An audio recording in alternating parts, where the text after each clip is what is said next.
Triple kill.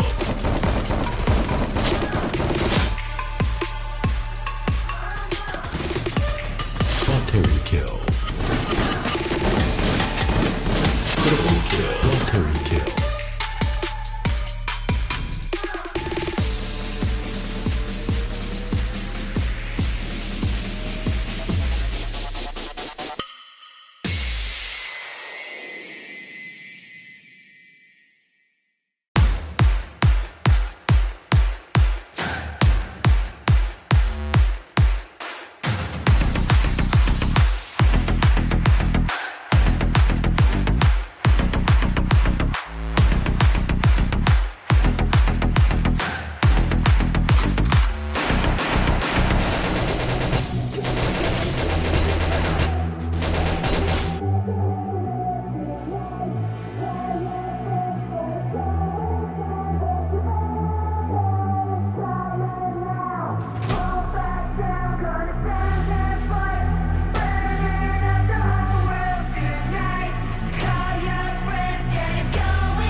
Triple kill. Triple kill.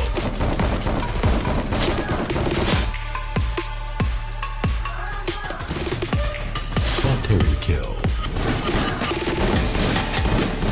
Triple kill. Terry kill.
kill. Triple kill.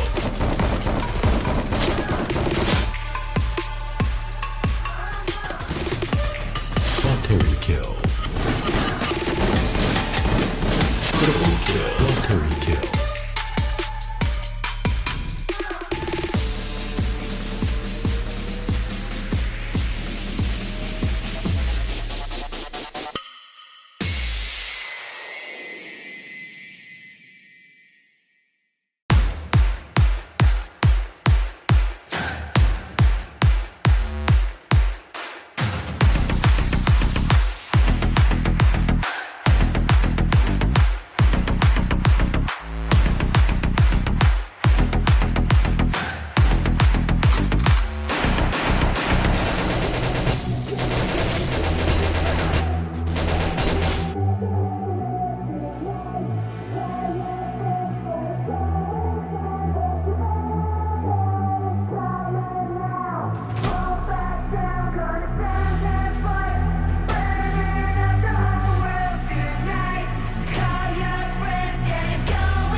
Triple kill.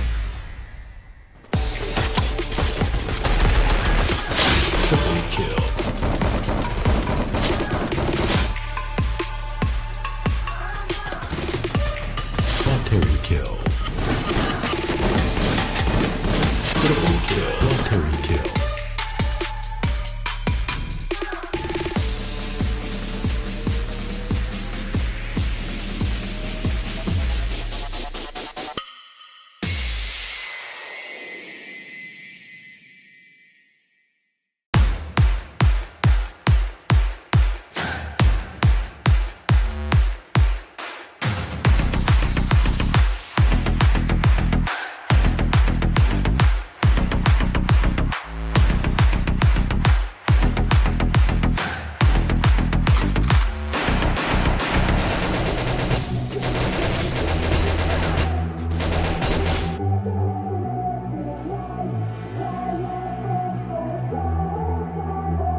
Triple kill. Lottery kill.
Triple kill.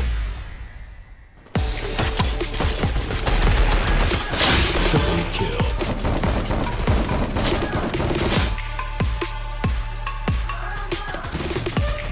Lottery kill. Triple kill. Lottery kill.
Triple kill.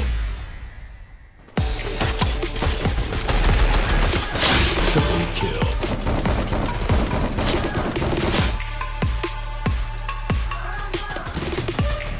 Lottery kill. Triple kill. Lottery kill.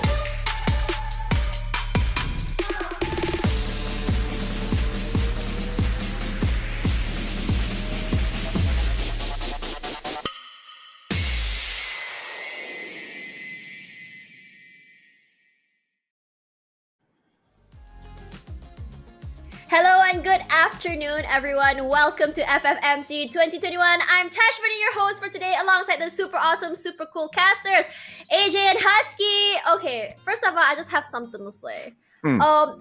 Husky, why do you always wear the same clothes over and over again? Wait, no, I don't. I wear the same blazer, but not the same dress shirt. Dude, why are you opening the show by burning my man? What?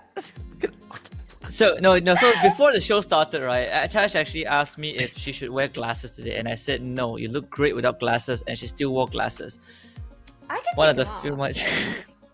I can take them off. Like, oh my god! Like, you know, you're so Betty. Like you know, imagine I'm a pro right. Free Fire player, and I'm just like, right. Oh, you. Oh, no, I was just trying to. I wish I could relate, man. I really do. I really do. There goes our intro for the final day of group stage. I know, right? Yeah, we just had to start it off with a bang. Well done. So, anyways, thank you.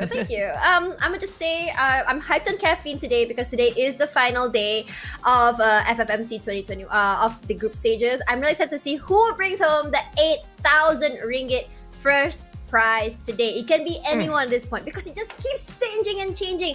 So, my prediction today, before we go in, guys, I think that we are going to be seeing some crazy plays. Yesterday was a bit slow early, but toward the end, it got like super really fast. Like, I didn't have time to breathe. So, my prediction today, we're going to see Legend go crazy. Legend? Okay, yeah, Legend. Okay, fair, but why? But what makes you say that? They want to clinch that. Like yesterday, they climbed from 12th all the way up to 9th or 10th. 12. But for now, speaking of teams, let's talk about the qualified teams for today. Group A, Legend, Ladies, Gig Fam, Red Shoot, PXG Extreme, Seven Fingers, and Secret Movement. Honestly, Group A is a very solid group.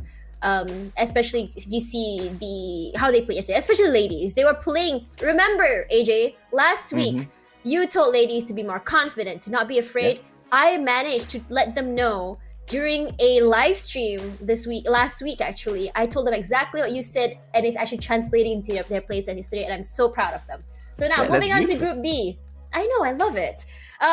Blacklist, International, Auto Knockout, Freedom Rumble, Team Fast Kill, Sem9, End Zone. I have a feeling we're going to see a lot of Freedom Rumble today as well. Yesterday was not the best day for them, and I think they do want to take revenge today if they can, especially since it's the final day. Moving on to Group C, Nick Max All-Star, STP Son of Gun, Sorry Roar, 4 X-Men Expert, Overdose LT, Eternal Watch and Learn.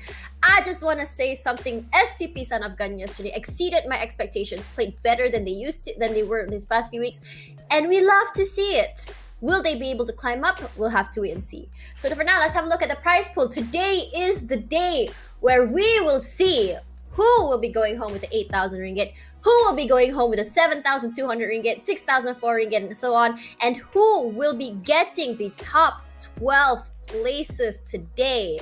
Are you guys excited? I'm alright. You guys don't care? You don't care? No, he doesn't. I do. Listen, AJ has he's trying to be all blasé. I don't know if you've heard of the word before. You know? So he's trying to be like, no, I'm I cool, have never I'm heard fine. of the word before, Tash. Blasé means like meh, but later during the game he's gonna be like, oh my god! Look at that beautiful kill coming out from Blacklist International. This is the one we want to see. Oh my god, maybe I should be. I was kidding. There's no way anybody would not be excited. Today is the final day of the group stages. I mean, so much is on the line. I mean, the final opportunity to decide who goes on to the finals, the final opportunity to see who picks up the top prize before we even see the playoffs prize pool. Exactly. So prize pool for playoffs. This is going to be happening on the 31st 1st, which is next weekend. Is it next weekend? No, My next brain. weekend. There's a Next there's weekend. a week of break in between. Oh yeah, Hari Raya, right? So yeah, oh my god, dates. Sense of Yikes. time is gone with MTO. Wow. It's okay, So Tash. for We now, understand. The process is a little slow in the head. It's all right. It's a little early in the morning. You Oh, take another thank cup of you. caffeine, you'll be all right. it's okay. I got my mocha That's here. bad It's gonna be advice, good. AJ. I know, You're right? gonna see What it am I very getting myself hypertension. into? So for now, 60,000 ringgit on the line next weekend. Honestly, I feel like the 60,000 is the best prize to be seen because look how far the 60,000 ringgit from second place is like first place and second place. Whoo, there's a lot to be lost there. So for now, let's have a look at the point system for today. 1 point equals 1 kill, and placement points is 12 points for the booyah. So, all I can say for the teams is if you cannot survive long, be the villain and get Yeah. the kills.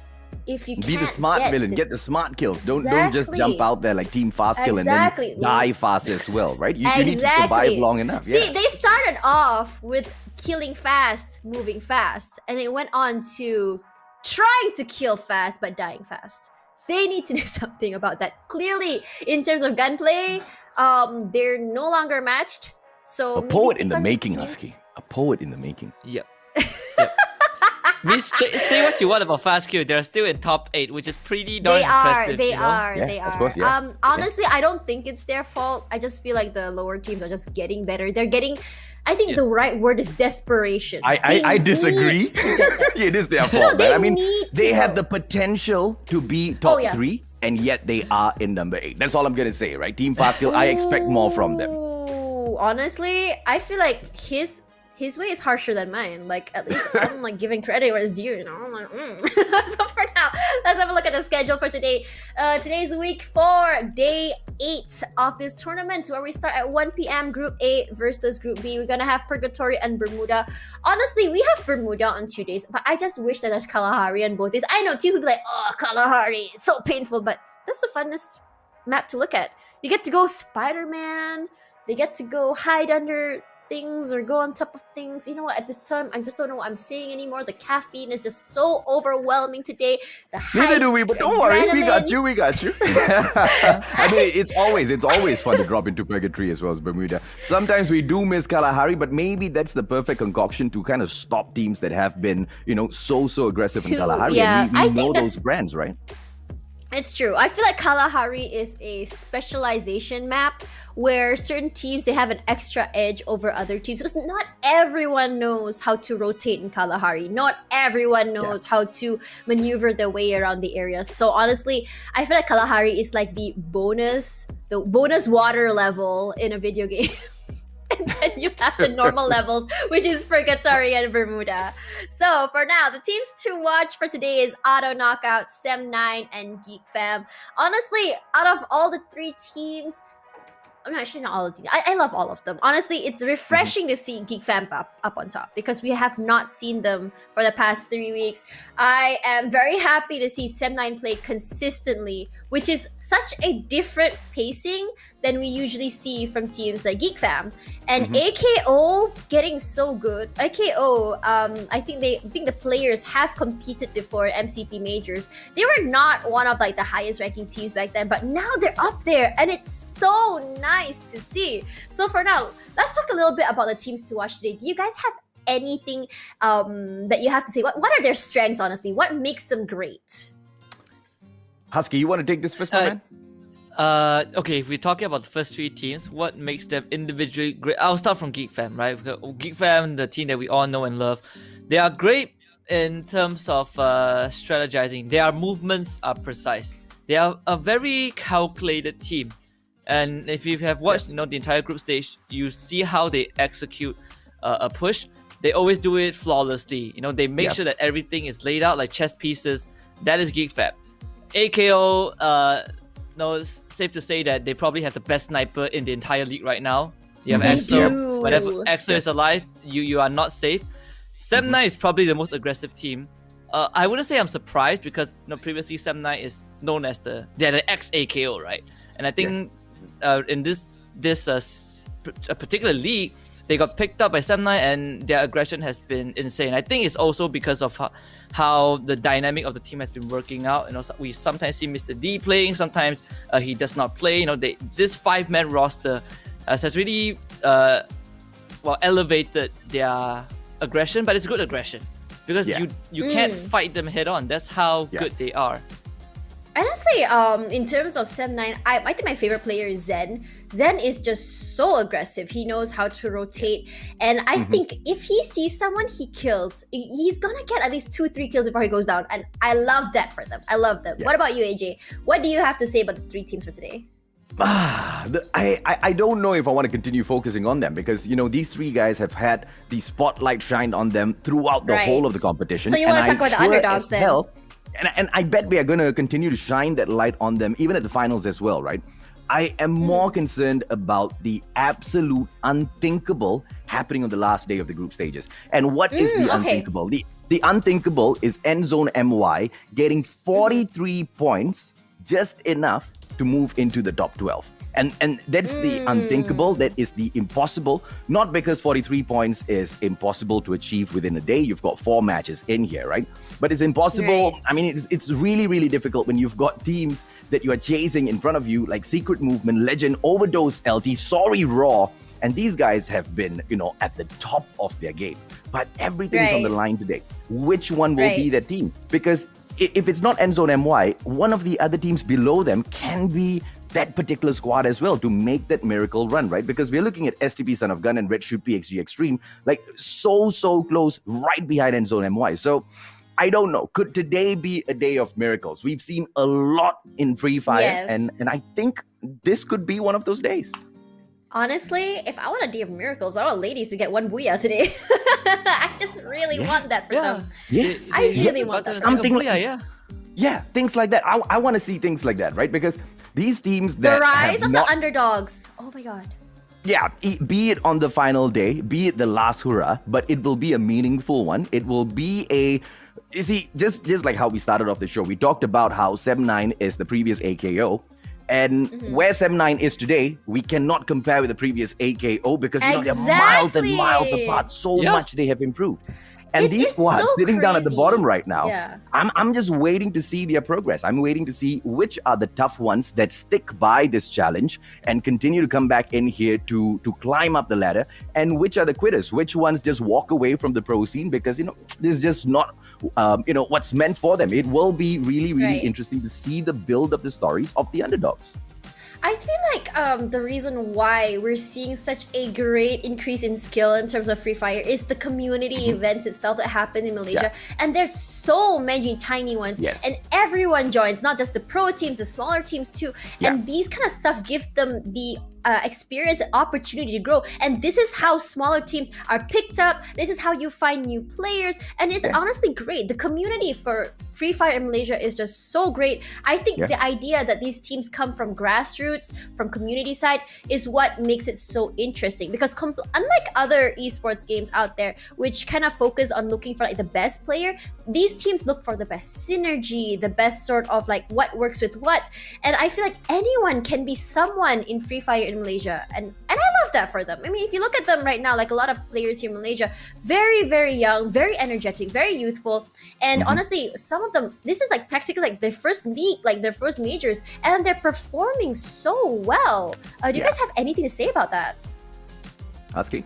I think for these guys, I completely agree with your points, right? There are so many opportunities for them to participate. I think FFMC is one of the best initiatives as well. When you create a league system for aspiring and existing players, that itself gives a whole lot more chances to people who wants to play the game, and it also ups the standard, the standard of the level of skills in the scene as well. So this, regardless whether we get these teams that made their first debut through to the playoffs or not, if they come back later on in like the future seasons, I'm pretty sure we'll see a lot of improvements. Yeah, for now, let's take a look at what these teams are able to do today on today's first match, Group A versus Group B. So I'm gonna pass the mic over to Husky and AJ. Take it away, boys. Appreciate it very much, Ash Bunny. Happy to have you back as well. You know what we deserve, Husky? We deserve Yeah. a two-host panel together with us, right? I mean, I think it'll be Yeah. amazing to have Leslie as well as Dash Bunny and the both of us as well at the same place. Karina, think about it, man. Think about it. Yeah, Hey, it'll be the idea fun. is very tempting. It's very compelling, right? Yeah. I mean, we have Oh, bro, Sam9, Geek Fam, is this gonna happen, Was it? Husky? Team Vasco! I think it is. We talked about this, you know, we kind of made this prediction. Final day, crazy stuff's gonna happen. Oh my goodness, yeah. we're getting 4 different teams. That is something that we have not seen before. We're about to find out. It seems like Semna is okay. They're actually fighting. Semna is Alright. actually fighting Geek Fam. All right, we have to pay attention to the kill feed right now. I don't. This is crazy. The Secret Woman is fighting Fast Kill. This Semna is fighting Geek Fam, and it seems like this. It seems like no only It one. seems team is like gonna fun, get out. Husky. That's what it seems like, all right? It seems Yes. like the final day of the group stages is kicking off, and the fun has started. Secret movement, Farah's on the ground. One drops as well. It's going to be Endzone MY looking for the 12th spot. Are they going to be able to eliminate Secret movement? It is Team Fastkill, my apologies, that is knocking them on to the ground one after the other. And the best grenade thrower in the game, ladies and gentlemen, boys and girls, couldn't get to that motorcycle fast enough. And Team Fastkill, living true to their name, Husky, snuffs out their very first opponent they meet. Well, I guess from the get-go, they just took out the Kryptonite to Geek Fam. Geek Fam literally nearby, and that was the quickest exit. We Yeah. are less than 2 minutes in, and we get one team getting wiped out. I don't want to say I'm entirely surprised by this. I feel like we have seen this before, Yeah. but not in this manner for sure. But at least we know that Fastkill is still around. They finally were able to pull out the hit and run strat. Whereas for 7-9 and Geek Fam, those two teams somehow were able to achieve a ceasefire and lose no one. Yeah. I mean, you see, I disagree with what Tash said earlier, right? Like, she's giving credit where credit's due. Because there is no justice done at all in saying that Team Fastkill deserves that 8th position. They do not. They definitely don't. If anything, they've shown us that they are that sort of a squad that deserves that top 3 spot. They've got the mechanical ability to do so. It's just that the strategy just falls through for them in most of the games that they take. And we just don't see that consistency most of the times that they are able to impress us. The very next game we see them dropping down, right? And that's something that I really want to see Team Fastkill change.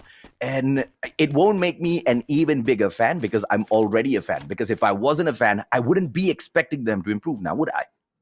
Yeah, I think for Fastkill, just like you said, right?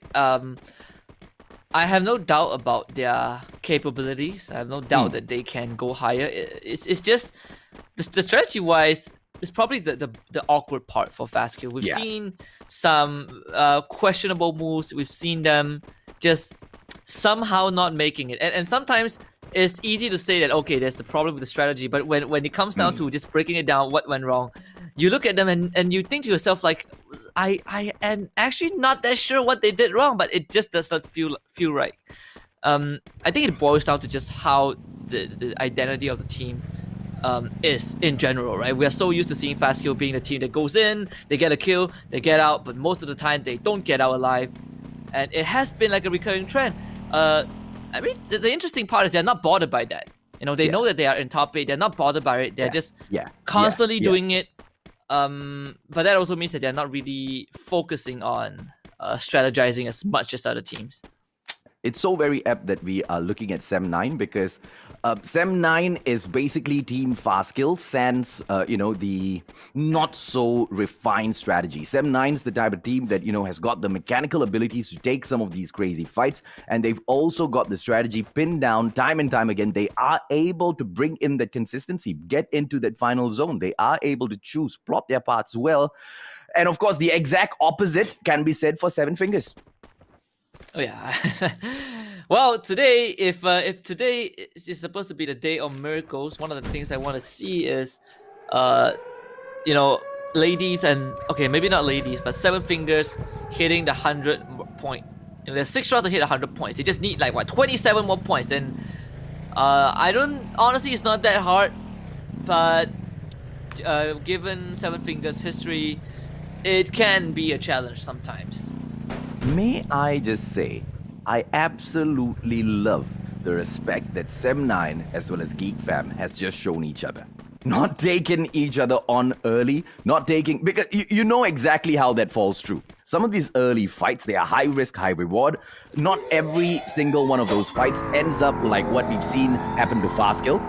Fastkill can be that same exact squad we use for this example because we've seen them rush in and then die as fast as well. That's literally the joke we made before the day starts, right? It doesn't always end like that. Both of them respecting each other's ability in the game, backing away. Auto Knockout, on the other hand, will not pay that same respect. Red Shoot is gonna get taken down. Roy moves in. Time Turner brought out and the glue wall will stop in. He isn't able to jump out of the window. Glue wall pulled out once again, but Zal isn't able to run away that far. Roy will be able to get the knock and then the delete straight up through. Glue wall up. He will continue looting his enemy, and Red Shoot has got their days numbered in here already, or shall I say, their seconds in this round. Oh, they make the right call to just back off, and it's very hard to save Zhao because he was kind of the isolated member, right? But knowing AKO, knowing EXO, he is on the hunt. He is trying to chase down the remaining members of Ratio, and the worst part is they're under that UAV, so their location is completely exposed. EXO has the motorbike. AKO, I think they're just gonna try and finish off Red Shoot. And Red Shoot, the call was perfect because they want to preserve the spot, right? They don't want to get knocked down anymore. They're in 14, and they have 6-4 to make it in top 12. But judging by the circumstances, it looks pretty unlikely because Amy has already been knocked. And yeah, AKO just trying to run over the members of Red Shoot at this point.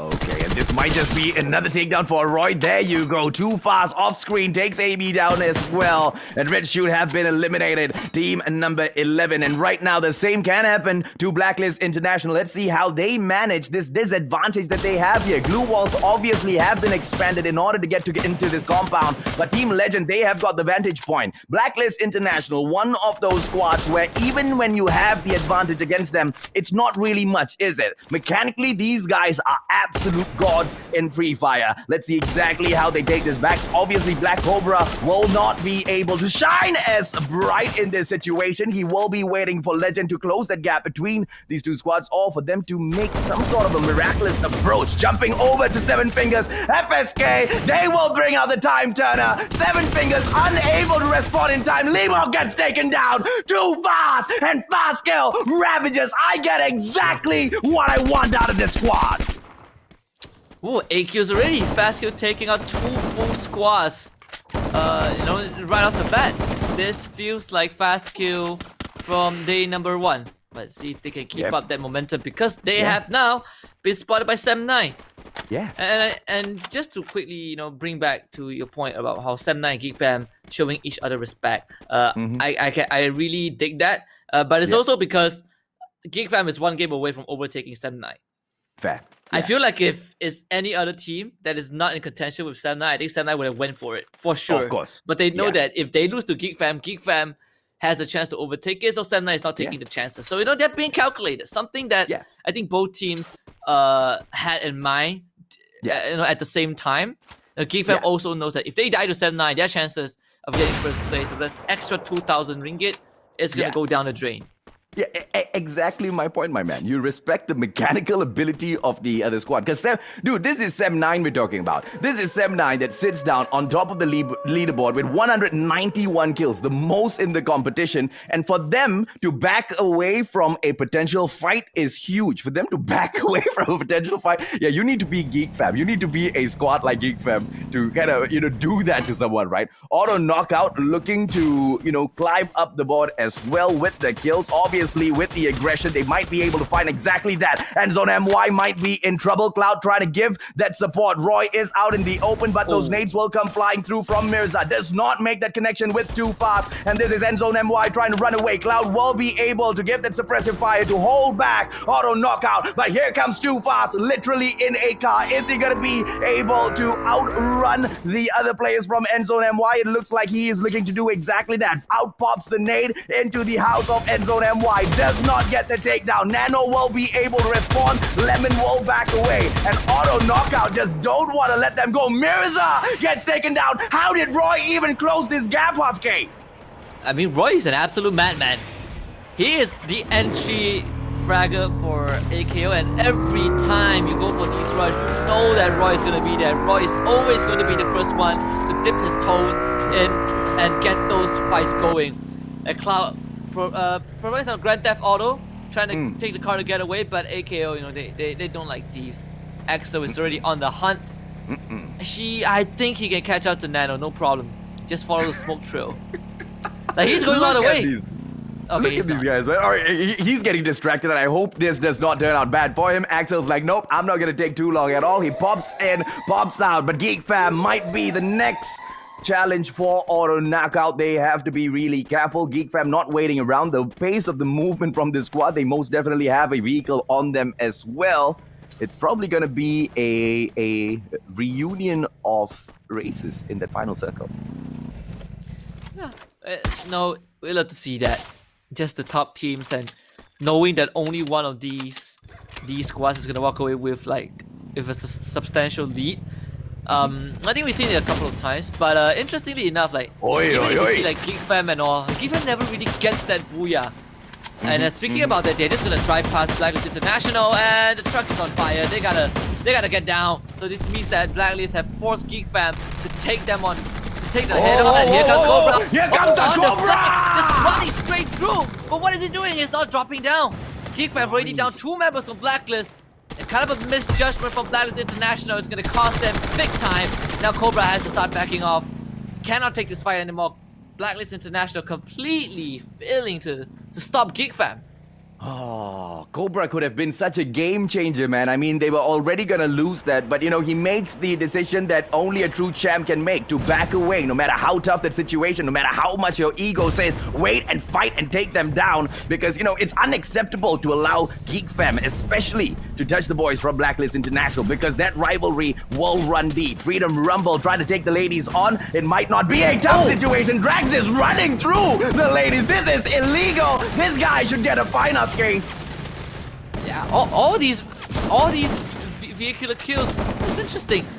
Our partner's gonna take on the rest of ladies, and just a good swing. Takes out one. And Freedom Rumble starting to run over the ladies, and they will do just that. Ladies not able to survive the onslaught of Freedom Rumble, and just what we expected out of this team. They do it so well. Yeah. And you see, I did check out the interview or the podcast session that, you know, Flavor Farouk as well as Tash was on together with the ladies team. I didn't sit down through the whole session, but I did manage to catch a few of the things that the girls were saying, and just through the demeanor, I could kind of see that they aren't really 100% confident with themselves, right? And I think that's absolutely okay. Which one of us, Husky? I mean, I remember the first day I started shoutcasting, I sounded like an absolute idiot. You know, I sounded like the absolute, that was the most embarrassing day of my life. But it's all about how much you fight and how much you continuously work on that particular art that you want to perfect. And that's exactly what the ladies need to look to do, right? I mean, it doesn't really matter in this competition. Unfortunately, they got taken down in the most absolutely quick fashions. But auto knockout looking to do that exact same thing too, Geek Fam. Beautiful shots coming in here from Axel, but he needs to back away. A well-placed nade will come back through, and that's the sort of response you expect from Geek Fam. Axel starts the fight, and the rest of the team is gonna back him, but Axel's not gonna be rushed. Hazik goes straight out with a double back. They uses the glue to buy some distance, but AKO, they are there. This is important for them. Lemon with a good takedown onto Hazik, and he has full vision of where the members of Geek Fam are. Now they just need to buy a bit of time for Axel to heal back up, and Roy, again with the double back, they just goes in and takes out Geek Fam. Geek Fam not given any room to breathe, and you know when you challenge AKO, the one thing you have to be careful of is Roy, and Roy is doing just that. Geek Fam left with just one member alive. Enzo though, and why from afar actually chips in. Impossible! And I'm liking this. Enzo saving Geek Fam from this predicament, and Apis now has the opportunity to turn things around, and Apis Impossible! and he dies to the blue zone. They all go down. Bro, and the impossible, which is that squad that throws their little noses where it doesn't belong. End zone MY looking for the top spot. Can they make it? Can they make that impossible run? And it looks like it's starting off great. Freedom Rumble, that shot coming in here from Sem9. Sem9 still looking to secure that number one spot, not letting any of the other squads get that little approach. Drags, Freedom Rumble looking to see if or not they can climb up even higher. ZOP, what a knock! And Drags just dragging all of his opponents on with him. He spots Newbie in the vehicle right there in front of him, and the chase is on Husky. But Newbie's just leading him into the Hornet's nest here. Oh my god, Drax, is he really going for it? Well, the members of Sem9 are pretty low, so Freedom Rumble, they're taking their chances. They are making the aggressive moves. But you still have to be careful though, because Freedom Rumble, they're actually far away from the circle now with the blue zone closing in. They don't really have much of a choice. They're gonna start running towards Sem9. And let's see how Sem9 deals with this. 3 versus 4 situation. Shura makes it a fair one. Good snipe onto Cap. What those rifles are starting to pay off, and our Freedom Rumble have to go uphill. But look at who's waiting there. It's Legend. And Legends are starting to chip in as well. Oh, the underdog team putting in the numbers. And this circle is just absolutely atrocious. With the river as the midpoint, these teams, they have to fight for their lives. Well, let's see exactly how the vehicles do. Kelvin goes flying through the air and gets knocked down. This is an absolutely legendary match that all of the teams are taking. Time Turner popped out, but Vegeta unable to do anything at all. Freedom Rumble now looking to see if or not they can be those that rise up. But 2 nades will go flying towards Freedom Rumble, and the response will come through for Legends as well. Legend taking on 2 squads all at the same time, taking advantage of the fact that they are fighting up against each other. Fast kill right on the left, and they have not died just yet. Is this gonna be the day that they rise back up? Freedom Rumble up on the ground. 1 more nade can settle this, and Freedom Rumble still looking to survive while Sparskill makes an approach very, very fast from that left-hand side. Sem9 still not going down, and Shura with a beautiful snipe onto Orin. Legend, this is the most pandemonium we have witnessed since the start of the group stages of King. And they have to keep their eyes on the Shura. Shura is doing so much work, but thankfully, they shut him down. And we're down to what? 3 teams? Fast Kill, Legend, and Endzone. And look at where Endzone is. On the other side. These teams have no way to reach Endzone. And they all have to go take a dip in the river. They're all dying to the blue zone. Endzone doing the unthinkable. Yes! That's already going to be Legend down. Come on! Endzone in the water. Fast Kill tanking the blue zone. And they're out. They are out. Endzone with the best possible start to the day. Are you kidding? Dude, we could not have drawn that any better. The fight of the underdog, Sasuke, just seems to be coming through on that very final day. What did I tell you? What did I tell you yesterday? I said that today is gonna be the day that Endzone MY breaks into top 12, and they are 1 step closer. Now, 1 out of 4, no, they only played the first round, but what a way to start off the day. That's gonna put them so much more closer. But thankfully, and to make it worse, remember where Secret Movement is? First team to get knocked out. So even if Legend gets second, third place, doesn't matter, because Endzone MY has a chance to just overtake Secret Movement at this point. Are you guys not excited already? Is the blood not pumping through your veins already, man? Free Fire Malaysia Championship 2021, the final day of the group stages. Explosive start. And I just can't wait to have Tash Bunny back, but I hope to God she doesn't start screaming the moment she jumps back in. Yeah, I mean, just Endzone MY 1 step closer. 1 step closer to top 12. This could be the run of the tournament, right? The run of the group stage. But I want to get some thoughts from our, caffeine addict Tash Bunny. Welcome back. I have one thing to say. Yeah. AJ, are you a goddamn prophet? What do you mean? I'm the one who predicted. Come on. I'm a good listener. That's what morning. I am. I'm a good listener. Like, my master is Husky. My master is Husky. Okay, fine. Yeah. I'll tell you. It means that you're not paying attention, Tash. I'm just a good listener. I'm a good follower. I'm never a leader. All I'm saying is, what the F happened there? I predicted What the fast free matches. fire? She means what the free fire, huh? Exactly. Hashtag what the free fire in the comment What the section, free alright? fire. Don't get the wrong idea there. What the heck? Like, I predicted fast matches. I predicted some Right. teams are gonna go crazy. But I didn't think the big teams are just gonna go like, you know what? Screw this. I'ma just beat the crap out of each other so early and just leave the small teams to do whatever they want and let them have the top spot. I mean, in a way, this works out for the underdog teams just fine. They're like, okay, that's fine. Absolutely fine. It works out. Yeah. So for now, look down here, guys. We have a brand new skin for you. I think this is the best looking one so far because of particles. I am such a skin particle addict. The more particles it has, the more I like it. So get it right now. You get 2 of them and get them before the broadcast ends. I'm gonna tell you guys again later. So let's talk a little bit about that match. I just want to talk about that Romeo and Juliet moment AKO and Geek Fam had. They're like lovers dying together.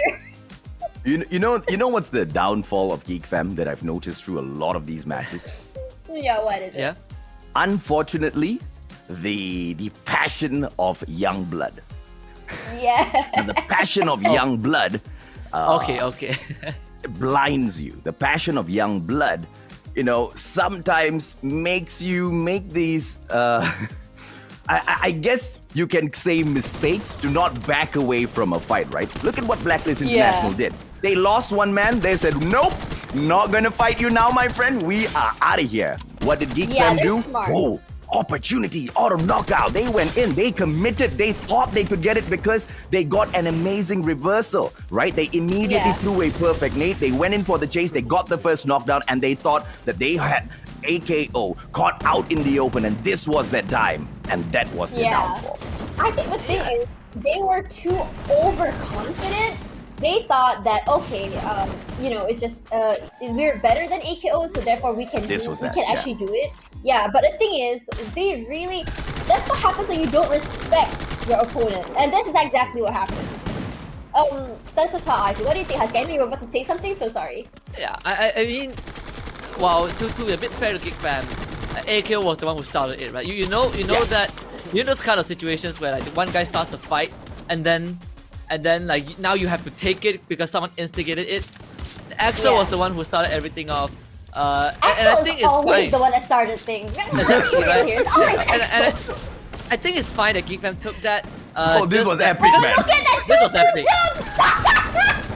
I think it's fine that Geek Fam took that fight because they had to head into the circle anyways.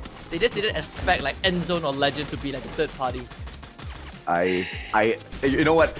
I'm gonna pause on the recap of this match. I need the comment section. I need our viewers in the comment section. Ignore the round standings. I need someone to clip that video. I need someone to meme out Kelvin as if he's flying through the air and just out of the world into the universe, into oblivion. Because that's just gonna that's gonna go viral. That's the most epic knock I've ever seen. Wait, what's the title of the song again? What's the title of that song again? You lost me there, bro. I'm too Wait, old for that. okay, yeah. Let's talk about the round standings. That's so Never mind. Endzone, MY, Team Fast Kill, Freedom Rumble, 3 teams at the top. That's all we need to know. We don't need to look at the rest of the standings. You guys already know who those top 12 are. You guys already know who the underdogs are. We just want to know whether or not we can continue to see this sort of hot action. If the day continues like this, bro, I think I'm going to go get a cup of coffee because I need more energy. It's like the most chaotic first game. Like our host is hyperventilating.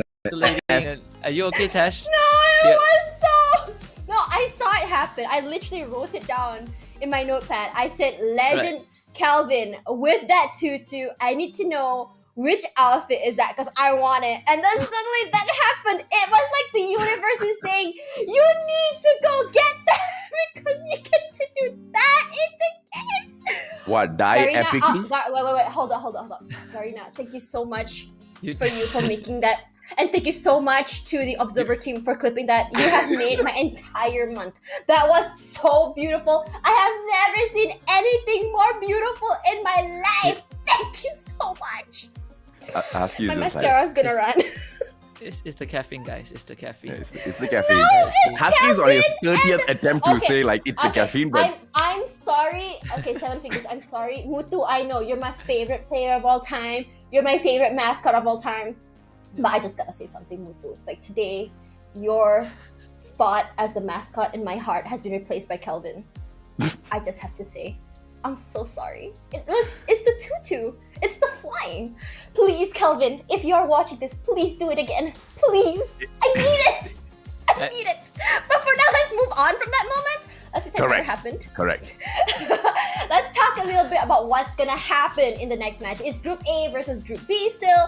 So just now, I don't know why, but I feel like that was like a warm-out round where everyone's just going crazy. Everyone's like, you know what? That's the first time of the day. Let's do this. Let's go crazy.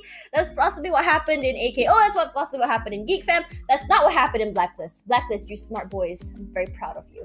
But anyways, I think I'm predicting in this match we're gonna see more calculated moves, a bit more smart plays, because clearly they learned from that round, and clearly a lot of teams need to understand how to respect your opponents. Respect all your opponents equally. Don't be like Geek Fam, AKO, and all that kind of stuff. I mean, yes, it was cool. I mean, it was cool. Hey, it was cool. Leave the It was advices cool. to me, Tash, please.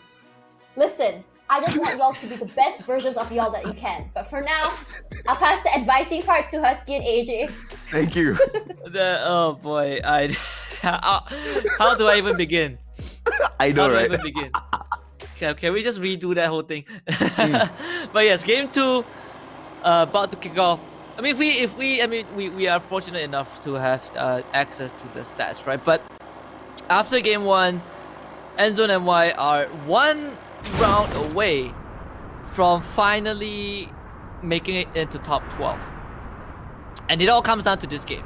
It all comes down to this round, whether we're gonna see Secret Movement bomb out again. But apparently we're seeing Legends taking off a couple of members from Red Shoot. First What is up with all these teams?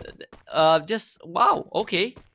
new kill. And you know, Legend is just going to continue to solidify their position in the top 12. Secret Movement needs to look like, you know, to do something of the same, because if they Holy don't, cow. they are going to face the same. Oh, what a quick takedown. So clean from the Legends. Oh, right after I say that, Vegeta. Come on, bro. Okay, so with that being said, Red Shoot is out of contention for top 12, unfortunately. Yeah. So the last hope we have is Endzone. Yes. And Endzone now needs to make sure that Secret Movement don't get a good game. Over those LT later on don't get a good game. And they need to consistently play like how they did in the first game. Like this, again, we're expecting a miracle run, right? The chances are still pretty low. Now, despite that very hyped booyah, it is still pretty darn low unless they give us another round where they hit like 20 points and above. But it's a good start. Yep. It's definitely a good start. And, you know, Geek Fam, they're just one of those squads where I really don't care about, man. I mean, no matter how much of trash talk, you know, we throw towards them, at the end of the day, you cannot take away the fact that they are the kings of Free Fire Malaysia. They are the kings. They are the ones that have the throne, and I highly doubt anyone is ready at the very moment to take that throne away. And of course, FFMC is the best opportunity for all of these squads to prove me wrong, right? So far, what we've seen from Geek Fam is not the best Geek Fam. You agree with me, Husky? Yeah, I mean this is And like yet, they are in the they're in third top spot, 3. fighting for the number 1 spot. Yeah. I feel like you know, it's fair to say that they are the kings, but maybe by the end of the day they will be dethroned, at least for the group stage, right? I mean the official title still comes after the grand finals. However, looking at the state of things now, I think it is fair to say, like, even if you don't consider Geek Fam as the best team anymore, it's totally fine, because other teams have been stepping up. But I do feel like when it comes to the playoffs in 2 weeks, Geek Fam will still put up a heck of a fight, and maybe that's where they will show us whether they're still the best team. It's just the format, right? It's just how the format, no, dictating how the storyline goes. But that's exactly what gets me, though. What gets me is the fact that although we say it in a way where Geek Fam will be able to come back, in 2 weeks and then dominate the finals because they've got the potential to do that, these guys also have the potential to dominate the group stages because they are literally 28 points away from that number 1 spot. And for a squad that has been able to bag three Booyahs at the MCP majors, I don't doubt that some sort of that, similar achievement to that, is going to be too far. It's going to be too impossible at FFMC. We've got 3 opportunities now. It may just start with them taking the ladies down. Yeah, and if you remember the FFWS highlight, Geek Fam, they earned themselves a spot on the highlight as well. Especially, I think it was Exact. He made it onto into the Hall of Fame for the top 5 place. So something to be proud of if you're a Geek Fam. Yeah, of course, yes. But it's just a matter of who can close out this group stage as the most dominant team, and who can come into the playoffs and be the dominant team. It's the nature of the competition, or at least for the Free Fire format, it kind of slaps you in the face because you think that you're the best team in the league, but if you don't win the playoffs, people are not going to really remember you that much because you are not going to proceed further. And Endzone NY meets their maker.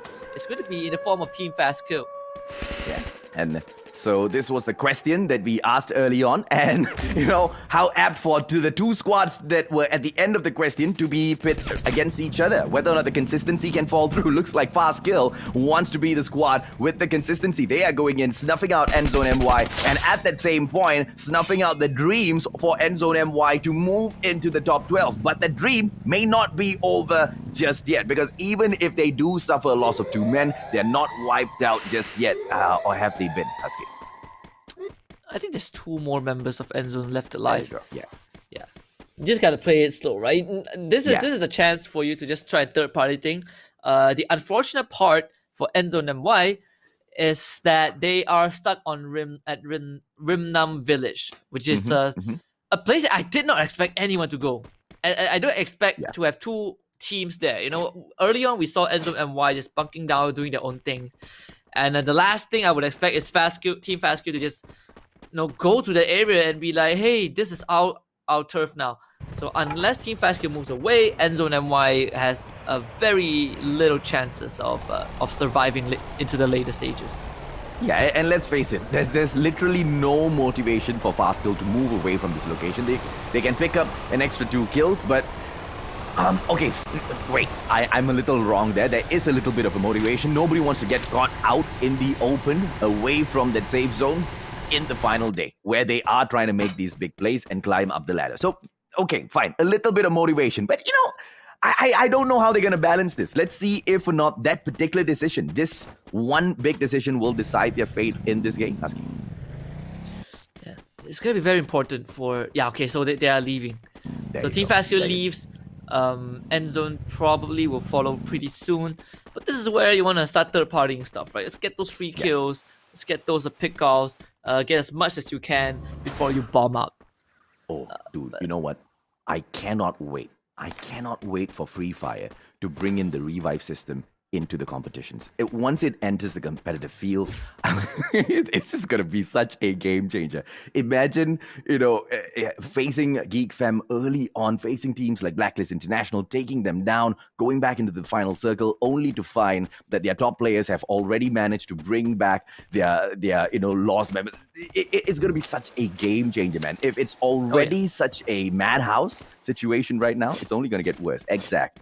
Looking for a shot, measuring, because he knows the very first shot that he takes is going to be super crucial. He needs to hit it back to back in order to get a takedown. Once he misses, the team will be able to know, and just like that, they will back away. They know the exact spot of Exact, but Apis will be sending a couple of bullets their way as well to see if or not they can shimmy their way to the left to position themselves right in the crosshairs of Exact. That particular tactic just doesn't work out. Fast Kill, on the other hand, will meet the ladies, and they will snuff the ladies out. Yep.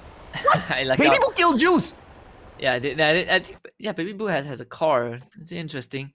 Baby But Boo! this is my workout. This is actually my workout. Where are they?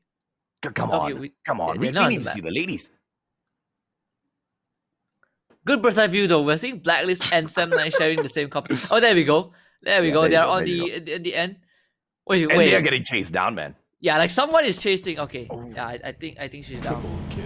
Okay, That should be Mayma's data, not going so- to be able to survive. Baby Boo will get away, but at least she gets 1 kill point. I want to see her survive. You know, the ladies have been improving. The gameplay has been improving. And you know, it's something that it's something that we discussed earlier on as well. Oh, boy. The more you die, the more you realize that you should not put yourselves in these kind of situations that bring upon the mark of death on your foreheads. Baby Boo realizing that she is being chased by Spark, and this is the most high octane chase I have ever seen. And what a pull away from Spark, allowing Baby Boo to move on. And luckily for Baby Boo, the team that she passes is Seven Fingers, a squad that cannot take the risk revealing their positions before they move into the final zone. That plays out really well. Yeah, well, Baby Boo survives for a bit longer, and then yeah, she was the one who ran over Juice with the bike. And then proceeded to kill him. And let it. And yeah, just now we saw Geek Fam take on Secret Movement, and thankfully for Secret Movement, they didn't get wiped. Because if they get wiped right now, they are in a horrible spot. They cannot afford to have a bad round, especially after round 1. After how the first match turned out.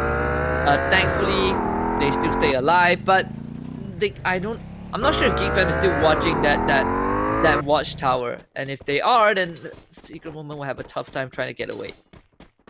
Team Fastkill, they needed about 27 points to catch up to 4 X-Men Expert, who have been, in their own accord, so impressive in the competition. I cannot wait for Group C.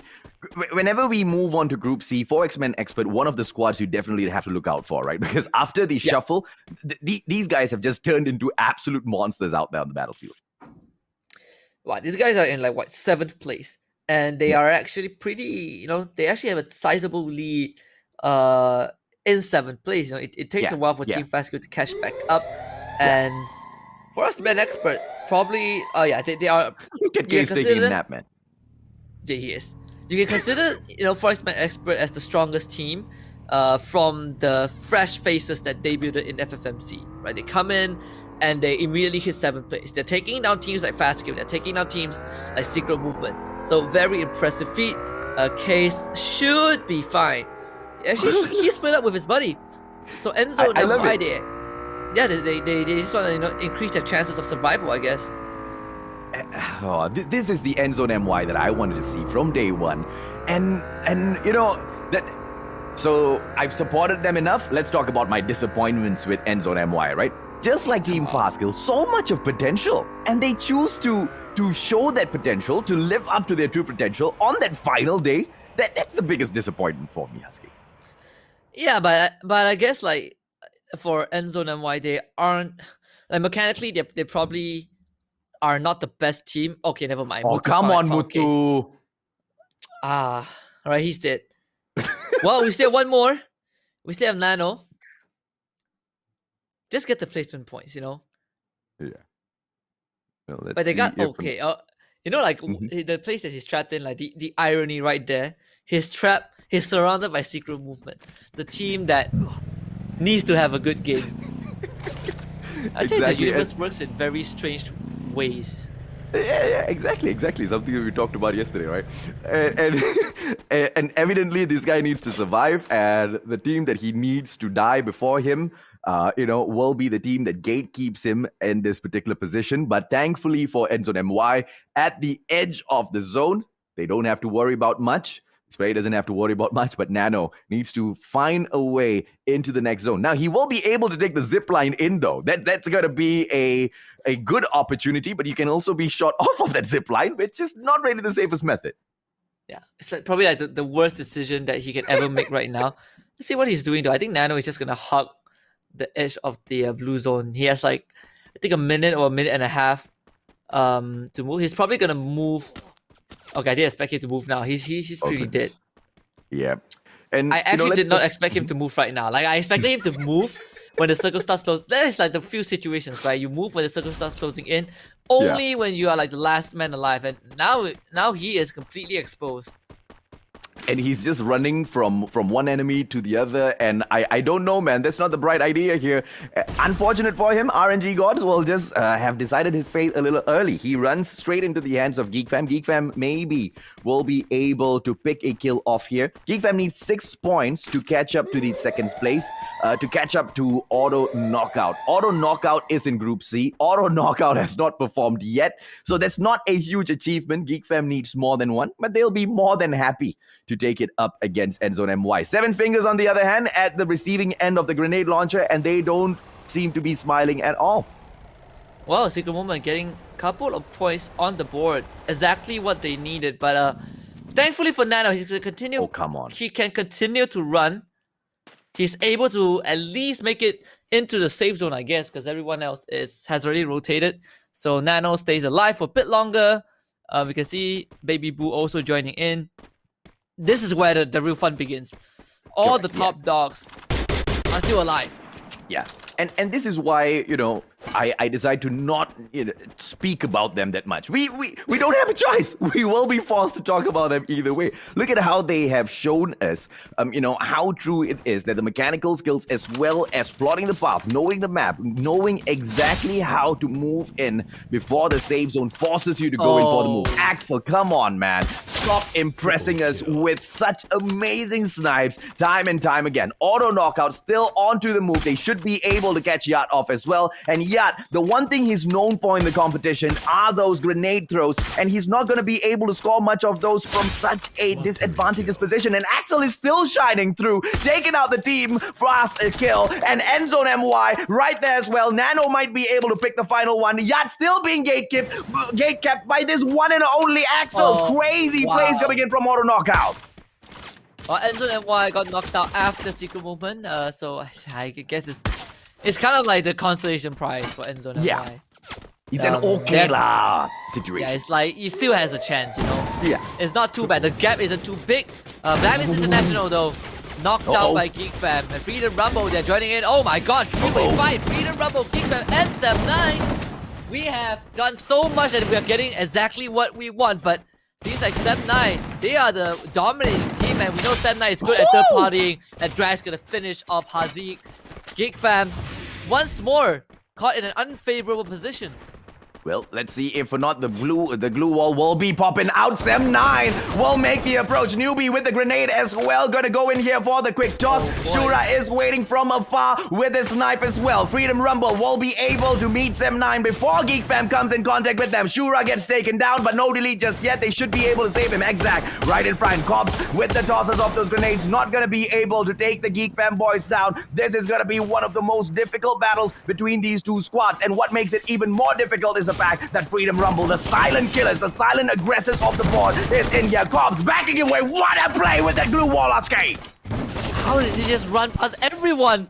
But Sem9, they're coming in for the cleanup. Circle in 20 seconds. They need to finish this fight as soon as possible. Cobbs, last man alive. GeekFam still kind of in this game, but GeekFam is already out. It's between Sem9 Fast Kill and Freedom Rumble right now. Yep, and it's most probably going to be an auto knockout victory here because they already have the zone. They have got the opportunity, and Cobbs catches Newbie making a mistake, goes in for the knock, but can he capitalize? Yes! Yes, he capitalizes! Zen taken down! The grenade launcher pops out! Auto knockout on the other hand, flashing through, GeekFam knocked out, Sem9 eliminated, Freedom Rumble, the silent killers, they strike on the final day! And Cobbs is out. For sure. Yeah, AKO round. Anticlimactic ending. But, well, AK will be happy about with that booyah. And the final fight actually, happened in that building. Cobbs with a huge clutch though. The grenade launcher, he basically wiped out Sem9 with that one grenade launcher. Auto Knockout gets a free win. Thankfully, I think for Sem9, Auto Knockout still won't overtake them, but it does put them closer towards Sem9. Yeah, it puts GeekFam in a very great position as well. In a very great position. What grammar, Mustachio?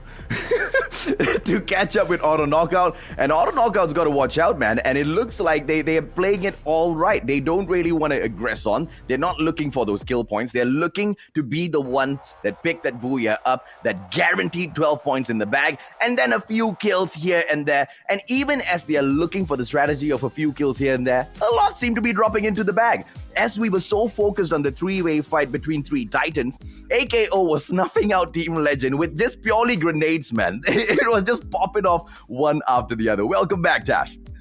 I just want to say the ending was like question mark, question mark, question mark, question mark. I already told you the ending like 2 minutes before. No. It's not that. It was like Cobbs was like, I'ma just try and heal up. I guess I'll just die.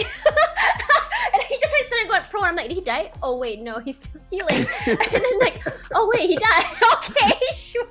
I'm just surprised that AKO didn't do what Geek Fam did last time with the emoting and the teabagging and all that. Like that. I mean, as from someone who is extremely toxic when she plays video games, that's exactly what I would do. But in a way, I'm kind of thankful I'm not an esports player because I wouldn't be invited to these days. But overall, I just want to say, FRU popping off. I was right. I am the prophet. Thank you very much. You are. I really just need to put both of you in one room, make you guys do all of the predictions, talk to you guys one day before the show starts, come out here and sound like a genius. That's all I need to do. Oh my god, no, you don't have to. You know, if you want to do some total, like, you know, hit me up. 30%. I'm just playing.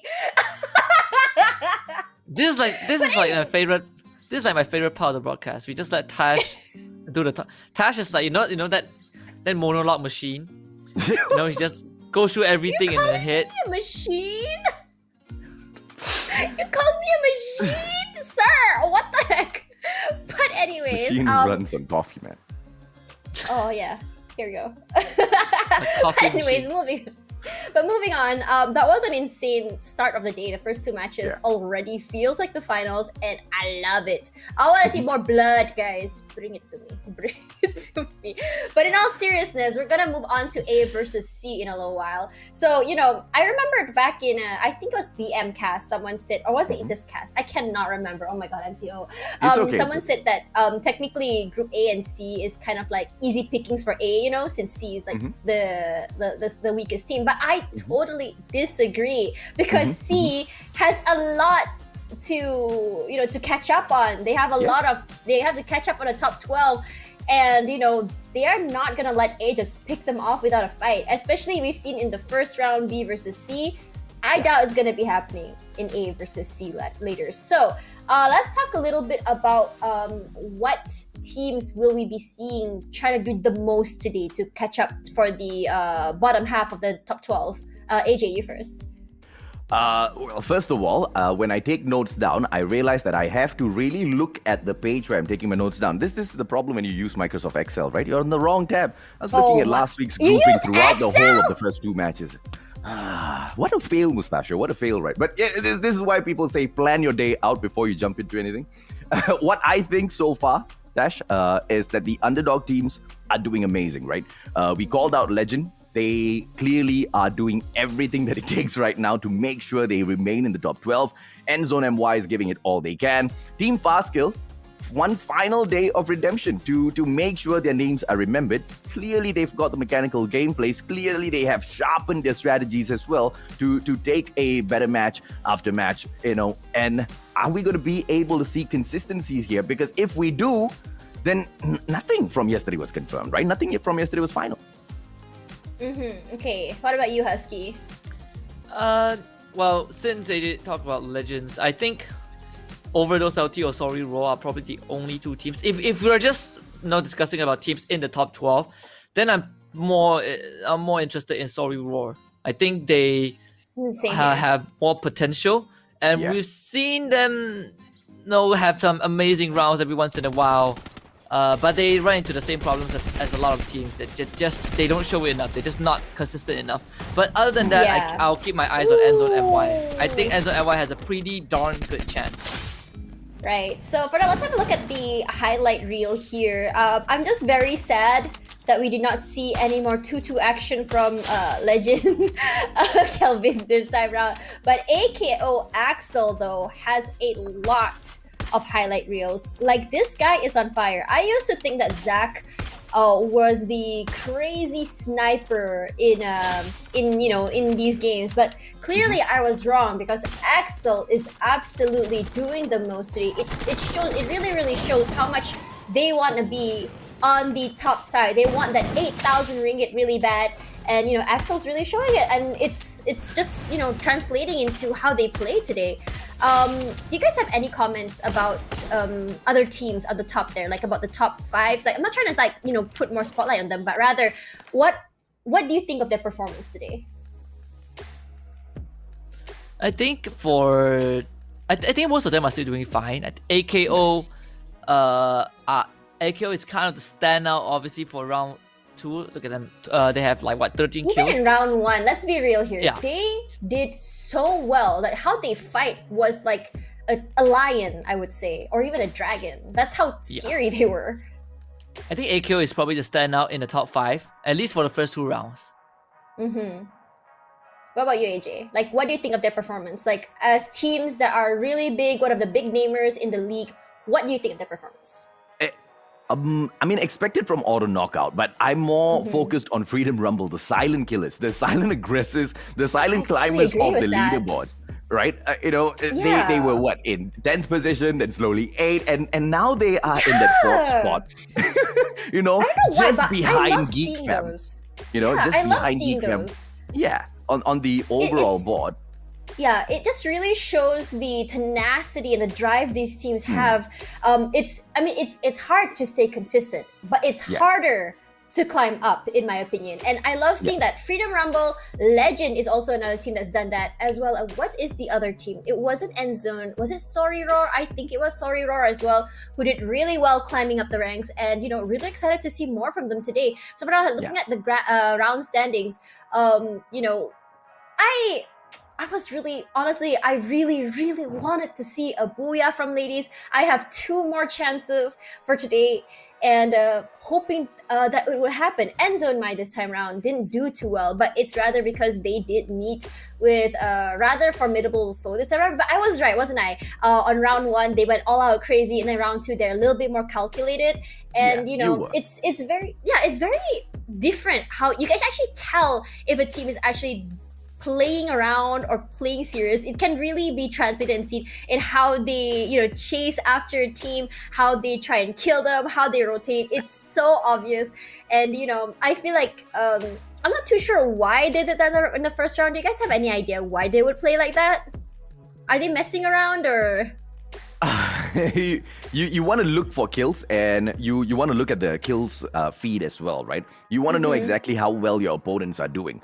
And when auto knockout was there, they already saw that the smaller teams were sweeping up all of the enemies on the board, which only means that as you go in, you're going to have the top flight teams. And what's for sure is the smaller pickings are lesser and lesser. They were out there on a hunt. They knew that the kill points were important. They tried to do it earlier, could not pull it off as effective as they were in round number 2. I see. Thank you for that. I didn't think about it that way. I thought they were just going crazy, going out for blood, just killing everyone they could. Especially because in round 1, 7-9 dropped the same place as Geek Fam. I was really expecting an all-out fight then, but they backed off, and I'm just like, what happened there?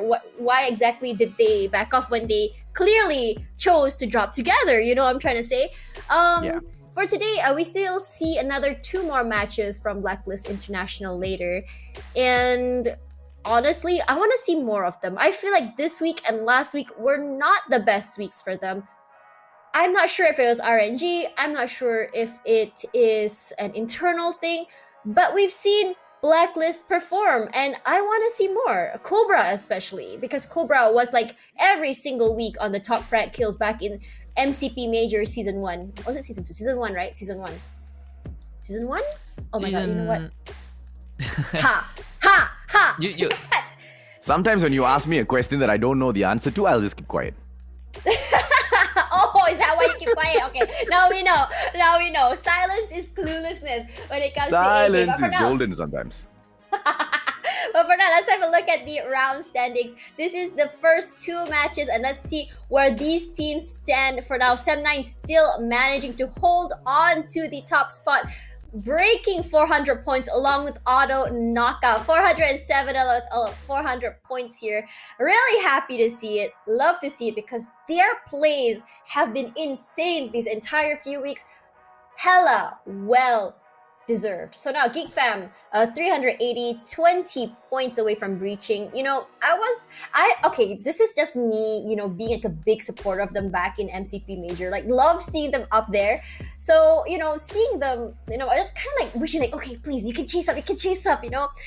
So, you know, really hoping that would happen, but at the same time, really excited to see someone else taking first place. I don't know how to say this, but it's kind of like, it's like this. You love something, you want it to do well, but at the same time, you're like, you know, we're always seeing the same thing. I want something else to happen. I am absolutely torn right now. You know what? Just give me 7 fingers on the top spot. Come on, 7 fingers. Just kill everyone and take all the points. Okay. Make up your mind. Make up your mind. I can't. Ladies or 7 I fingers? can't. Which one? Listen. Ladies or 7 fingers? Ladies, of course. I mean, I love Mutu. I love that he's our, you know, our little mascot. But I replaced him today with Kelvin. not our mascot. I replaced him today with Kelvin. I'm sorry, Mutu. You still have a special place. But right now, the other special place has the guy in a tutu. I'm sorry, it was just too beautiful. Number 2, anyone in the comments who's watching today, if you guys follow me on Instagram, whatever, please DM me. Yeah, please DM me that footage. I need it. I need to look at it 10 times today and laugh myself to sleep. That's all I can say. But for now, we're gonna go on break so that somebody can DM me the clips. So we'll see you guys in a little while. Hey. Apa ko na? Apa ko na?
I just want to say, guys, the ads are a bop. They are. Like, the songs are such a bop. But anyways, welcome Yes. back to Free Fire Malaysia Championship 2021. I'm Tashmani, your host for today, alongside the awesome, super awesome casters, AJ and Husky. I like how they're so quiet and scared beside me. But you know what? One day you'll understand that AJ used to hate me. Probably still does. But anyways. We have acclimated, to our environment. And I figured out the best way to do with Tash Dalam is hati just ada say taman. yes. In that taman, there is one small chair for you. Tash, there's one small chair. You can sit in the corner. No, we just say yes, like Yeah. like Tash gonna ramble on for like 3 minutes, and when she asks for an opinion, we just yes.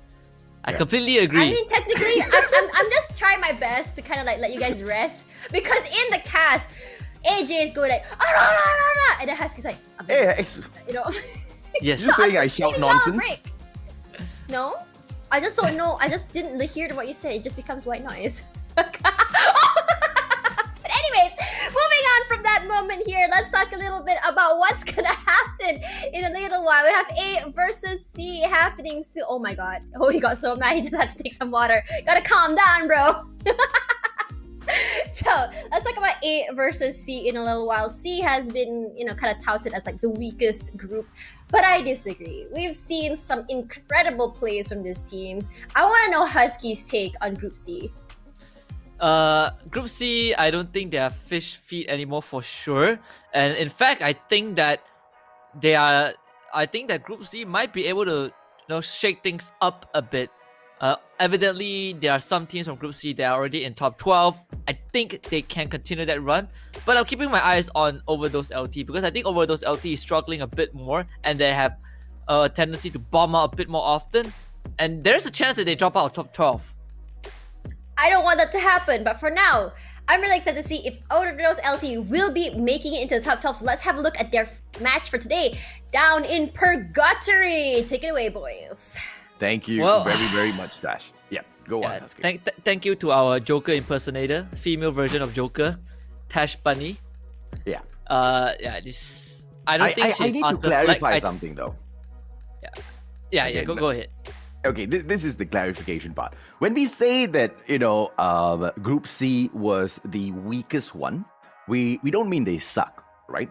Where they were back when the reshuffle happened, well, a majority of the teams within Group C itself were situated at the bottom of the leaderboard, right? And things have changed ever since then. I mean, we've seen the rise of 4X-Men Expert, and we've seen Overdose LT as well as Sorry Raw slowly climb up the ladder. And they've effectively managed to move away from that particular title that we've slapped on them. Yeah, and that's something that I wouldn't say we didn't expect to happen, but it's something that we wish would happen, and it did happen. So Yeah. that's perfect. But yeah, I think speaking about that, Sorry War and Overdose LT. Oh my God, Overdose LT, they took out Secret Woman. Well, I take everything back. I take everything I said back. This is. See, here's the thing. Like, I say one thing and the exact opposite happens. And I like how Overdose LT coming into the very first round of the final day, they were like, you know what, Secret Woman, we don't like you guys. 7 fingers though, taking on Sorry Roar. And things are not looking good. Mutu runs into his death. Donkey takes him out. He turns around. Zeke gets the refract in, but a good time turner. Not able to keep him alive. Zeke actually gets a kill back, but maybe Shaw can make a difference. And Zeke has nothing left. 7 fingers are out. Literally the two squads that we touched on, Overdose LT as well as Sorry Raw, both of them just blazing it through. And that is exactly what I mean about Group C. Group C were not the weakest group. They were the underdog teams. And, just literally slapping on that underdog title does something to certain squads, right? And these guys have been rising up ever so slowly. Sorry Raw used to be known as the squad that just used to shine against the biggest squads, against the big names, just to take a little bit of fame for themselves, but not really do good overall in that match. They had tried to change that, and what a great way to start this match for themselves. Oh yeah, I think I'm more worried for Secret Movement, right? Because that's the only why I have 2 rounds of break. But Secret Movement, this is the 3rd round, so and they are already off to a very poor start. And if this goes on, like I would not be surprised that Enzo is going to use that final 2 rounds to catch back up. But it really comes out to the wire at this point. Forest Man Expert, they unfortunately only have 3 guys. I don't know if this is a bug. We have come across this in the past, but I don't think it's a situation of such this time around. I think let's see who we're missing. We're missing Maru. Yeah, Maru is not here. But we know that 4X are kind of known for, losing Spade almost always. No, they always lose Spade Which makes first. things worse, right? Maru's gone. Spade's probably gonna go first. It's like for some reason it's always Spades. But obviously it's nothing against it. Call it a just spade so a spade, happens. Husky. It is what it is. Yes, it is. I'm just saying it just so happens that it's always him. Right. It's just so unfortunate though. Yeah. Don't like what we are seeing, ladies. And STP Son of Gun, they are on the way. They will see each other's. Ayla, what is she doing out in the open as she spots the players from STP Son of Gun? She needs to run away. By the time she decides to run away, she pulls out the time turner together with a combo of the glue wall just to heal herself. And she calls out to her friends. The question is, are the other ladies going to come running towards her or running away from this battle, Husky? And Rope, STP, Son of Gun, their chances to make it... Okay, to be very realistic, they still have a chance. But it's even slimmer than Enzo and MY. And it all starts with this. At the ski lodge. Wow, Baby Boo. Oh my goodness. What? Oh, okay. Whoa, And wow! Baby Boo! Okay. Let's go, Baby Boo. Okay, Down opportunity, one, double turn around. vector! Glue wall right in time, glue wall. but the time turner will prevent it. My apologies. Husky, take it, please. And wow, okay. Wow, it's ended. Damn, it was my bad, good bro, my while bad. it lasted. It's fine. It's good. I got excited. Baby Boo came. I got excited. We both got excited. But yeah, an abrupt end to what seemed to be, an impressive. It's so sad. It's always like ladies come in, they pull off some like Baby Boo starts something crazy, and we all get hyped, and they just could not cross the finishing line. Yeah, I'm just disappointed with Ayla because she started that whole fight. She didn't start it by shooting, but she started it by baiting the shots towards her. And obviously, STP Son of Gun is going to take those shots. And she just started it off too early. I believe a Mexican standoff would have been slightly better, but instead she just waits, shows herself, runs behind the pillar, and then puts herself in the middle of all of their crosshairs. Absolutely unfortunate. We expect more from the ladies, but unfortunately, we will have to wait for the next FFMC. Yeah. Well, it should be very fair. That result has been kind of set in stone for since week 1, week 2. But yeah, I mean, it would be great to see them back. Well, at least they did try their best, and they were able to reach 100 points. That's what matters. They reached 100 points. The only team that has yet to reach 100 points is Seven Fingers, and they only have one more round left. You want to know why, bro? Yeah. Because they thought that they needed 10 fingers to count till 100. No. I was kind of expecting something like that. It's pretty bad. It's okay. It's okay. It's all. Sometimes you have to pull a Tash Bunny and drop a lame joke, man. Yeah, I was just about to make the Tash reference. So. Like it somehow it was in my head. It was in my great head minds. from the get-go. Great minds. Yes, great minds. I don't know if I like it though, but I'll take it. Overdose, beautiful Nate toss, but it does not connect. Bounces away, but they will still have more opportunities. Glue wall has been pulled out, and Mother Nature will provide a little bit of sanctuary here for the players of Overdose as they'll try to close the gap between themselves as well as Legend. This is going to be a legendary death or a legendary comeback for themselves. Flank, not doing the flanking. Instead, he's just taking an upright battle straight to the faces of the players from Legend. Backs away now with the time turner as well as the glue wall, but Baby will be able to hold on. Zeri just making things so difficult for this watchtower as he just sprays all of that suppressive fire onto them. Flag, beautiful time turner popped out and he doesn't get the kill. Glue walls, double glue walls as a matter of fact, just to make sure he survives a little bit longer. And both of these teams are taking this maze of those glue wall fights so well. Neither one has dropped just yet, but it is inevitable. The first drop is going to come. Zeri trying to get it, but a couple of shots coming in from the right-hand side. He needs to be careful. Skyzo goes down, but the delete will not fall through. Baby manages to get that shot. Zeri is really low, and he will back away behind that glue wall. But for how long more can they stand this? Overdose, they started it, but the Legends, they are finishing it off. And this could be the end, Husky.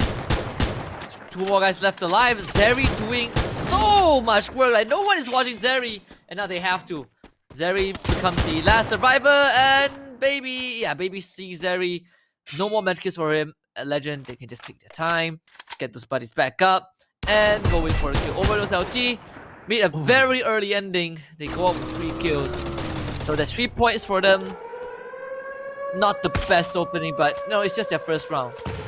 Oh, beautiful Nate. Eternal Watch and Learn now getting stuck with EGMX. Free kills because EGMX now danger zone. The airstrike might just plonk a couple of bombs on their heads. Eternal Watch and Learn not looking to give away any of the kills to the danger zone. Instead, they want to take it for themselves, but they cannot aggress. They need those huts. They need that compound to ensure safety at all times. Glue walls being popped out as EGMX right now, the only thing they can think of is how can they survive this?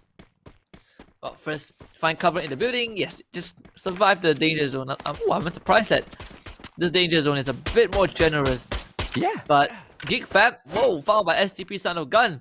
Exactly what we like to see. But, you know, STP Son of Gun, they already got off to a good start by wiping out a full squad. If they can wipe out Geek Fab, this is going to be absolutely huge. And Adam take on the fight just like that. And Xac ready sniped out Miro. Oh, what a flank. STP Son of Gun, disadvantage. Hazding with the second kill. Xac takes out Fancry and Kachik is dead. He is out. Triple kill. Be careful who you aggress against. STPs out of guns. They ran straight into that one. Geek Fam welcomed them with open arms, taking what can just be seen as a beautiful flank, allowing Exec to pick those kills up. Triple for him. STPs out of gun, not gonna be too pleased with that at all. EGMX now taking the fight up against Eternal Watch, and Lenogi gets knocked. Forza, his Fix gonna be alive. The time turner gets pulled out. Fix stays on, holds on, and he's the final option. Eternal Watch and Len, opportunity shut down 2-on-1, and they can't do anything. X Max All-Star, all dead. And Eternal Watch and Len continues to rack up those points, making their way to the 300 mark. And Animax All-Star, not able to stand up against that because that's where Maymar is. Maymar at a moat house. Just it's like a retirement island. You know, you want to be away from all this chaos. You want peace. Moat house is where you go. But here comes Geek Fam. Here comes Geek Fam. Eternal Watch and Learn. They foresee, but show you, man, still takes him down. Close quarters combat, shotgun straight to the face, and show you strikes again. Oh my goodness, Geek Fam. Well, third game of the day, they come online. 7 kills. Already 7 kills in the back. But I'm confident enough to say that even if Geek Fam has 2 good rounds, they're not going to have first place by the end of the league stage because, you know, Sunlight and AKO will be playing later on. But this is definitely, you know, Geek Fam showing up when it matters the most. 4X-Man expert, still pretty much alive and healthy. Taking some shots, I believe, onto Overdose LT. Oh no, that was Rich Shoot, I think. Not able to find anyone. Well, for 4X-Men, it's kind of a team that you don't really have to worry about, despite them only having 3 guys. But oh boy, Geek Fam. Come on, man. Come on, just do it. Just do it, Apis. Just do it, Apis. Oh, the shots are fired. Jabat asking for it. Apis might come in and respond. 4X-Men expert. They have been scouted out. And Geek Fam, are they gonna go in for the flush? Yes, they will come through. Show you. Beautiful Nate getting tossed through. Spade will jump out. And he has the opportunity. Show you getting taken down first. Is this that ego that will play? well into the hands of 4 X-Men Expert. Opportunity now. It is a fair fight, 3-on-3. And here comes Apis cooking up that nade. Oh, no. Jabat, big mistake. Jabat flashes himself, gets taken down. Exact with a far-off snipe. And now Goku should be able to respond accordingly. But Red Shoot from afar is going to try to third-party the situation, taking the kills on Geek Fam as well as the players from 4 X-Men Expert. That's exactly what they will look to do. Apis now trying to survive. 2 more players left in here. Exact has been eliminated already. Heals himself up. They have to survive the onslaught by 4 X-Men Expert as well as the interference by Red Shoot. How will Geek Fam now respond? This is such a disappointing way for things to turn out, but such a miraculous situation for 4 X-Men Expert to end up in. I thought Red Shoot might turn around and kill them, but instead, Red Shoot becomes their savior, Husky. And I just love what 4X-Men Expert did. Despite the space mistake, with that flash, they were able to take out Exact, and immediately they just rush in to kill Exact off. They knew that Exact is like the biggest threat. They took him out, and yeah, 4X-Men Expert, even though they didn't wipe out Geek Fam, they lost one guy in the process, but they've done sufficient damage. Geek Fam can't really fight as aggressive as they want to. This is going to, at least dampen the impact of Geek Fam. There can be miracles when you believe. I could have sung that out, but I wanted to save you guys the trouble. I mean, they came in here with a 3-man squad, okay? And they survived an onslaught by the one and only Geek Fam. You need a miracle for that, which is exactly what fell through. And now, sorry Raw, gonna be really, really sorry that they came across Red Shoot. Rule takes him down, and Zol takes him down, and Rule just finishes him off. What a brutal way to meet your ending. Just getting ran over by a bike a couple of times, and Goku actually got knocked down from it. Oh my goodness, it's by Legend. Yeah, Goku dies. I think his car blew up or something. They were caught up by Legend. Unlucky for 4X-Men Expert, and now the only person left alive, I believe, is Jabat for 4X-Men Expert. Okay, let's see exactly how Red Shoot does in a fight against the Legends, who definitely have the advantage here with their position. The vertical advantage that we usually point out. Baby does not have that, but he will be able to pull those distractions. He needs to make sure that he doesn't get taken down. Baby's survival is so crucial to Legends' victory in this fight. They are outnumbered here, Husky. Yeah, and we'll see how Legend takes this, though. They think they know Meima is there. Secret Movement, we saw early on, they still have 2 remaining survivors. This is an important round for them, and they're slowly moving in. But Legend knows where Meima is. They want to eliminate her first. Red Shoot from the other side. Here comes the grenade launch. It's coming through. Legend needs to be really careful. His baby's down low. They're getting immediately rushed by Red Shoot. And a good execution from Zao to take him up on Vegeta from the high ground. Will be able to pick off Amy. Those Time Turner will give an extra layer of protection. But for Legend, they have that vantage point, so they will use it as much as they can. And Geek Fam, they're crashing in as well.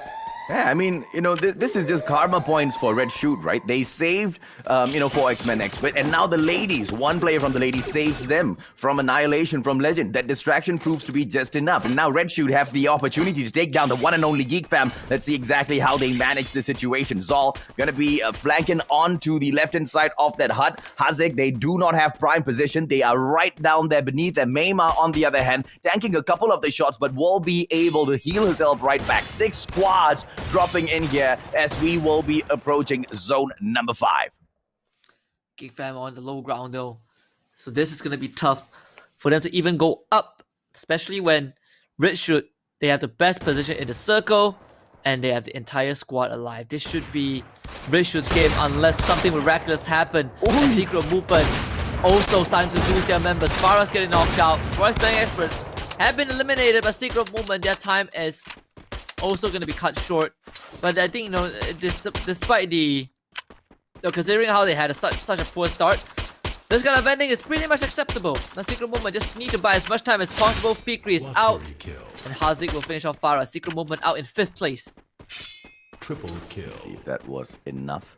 Legend. Looking for that legendary finisher. They've got literally, they had a really good position, but right now the next zone is going to be pulling them away. They have to move. But ladies, I'm surprised and I am impressed. That's the better word. I'm impressed with Mayma's survival here. One of the first times we are seeing them survive this long. Can they pick that surprise booyah up? I want to see Red Shoot take down Geek Fam to provide ladies that opportunity and then have Red Shoot go up against Legends. Come on, Mayma, get that steal. Mayma!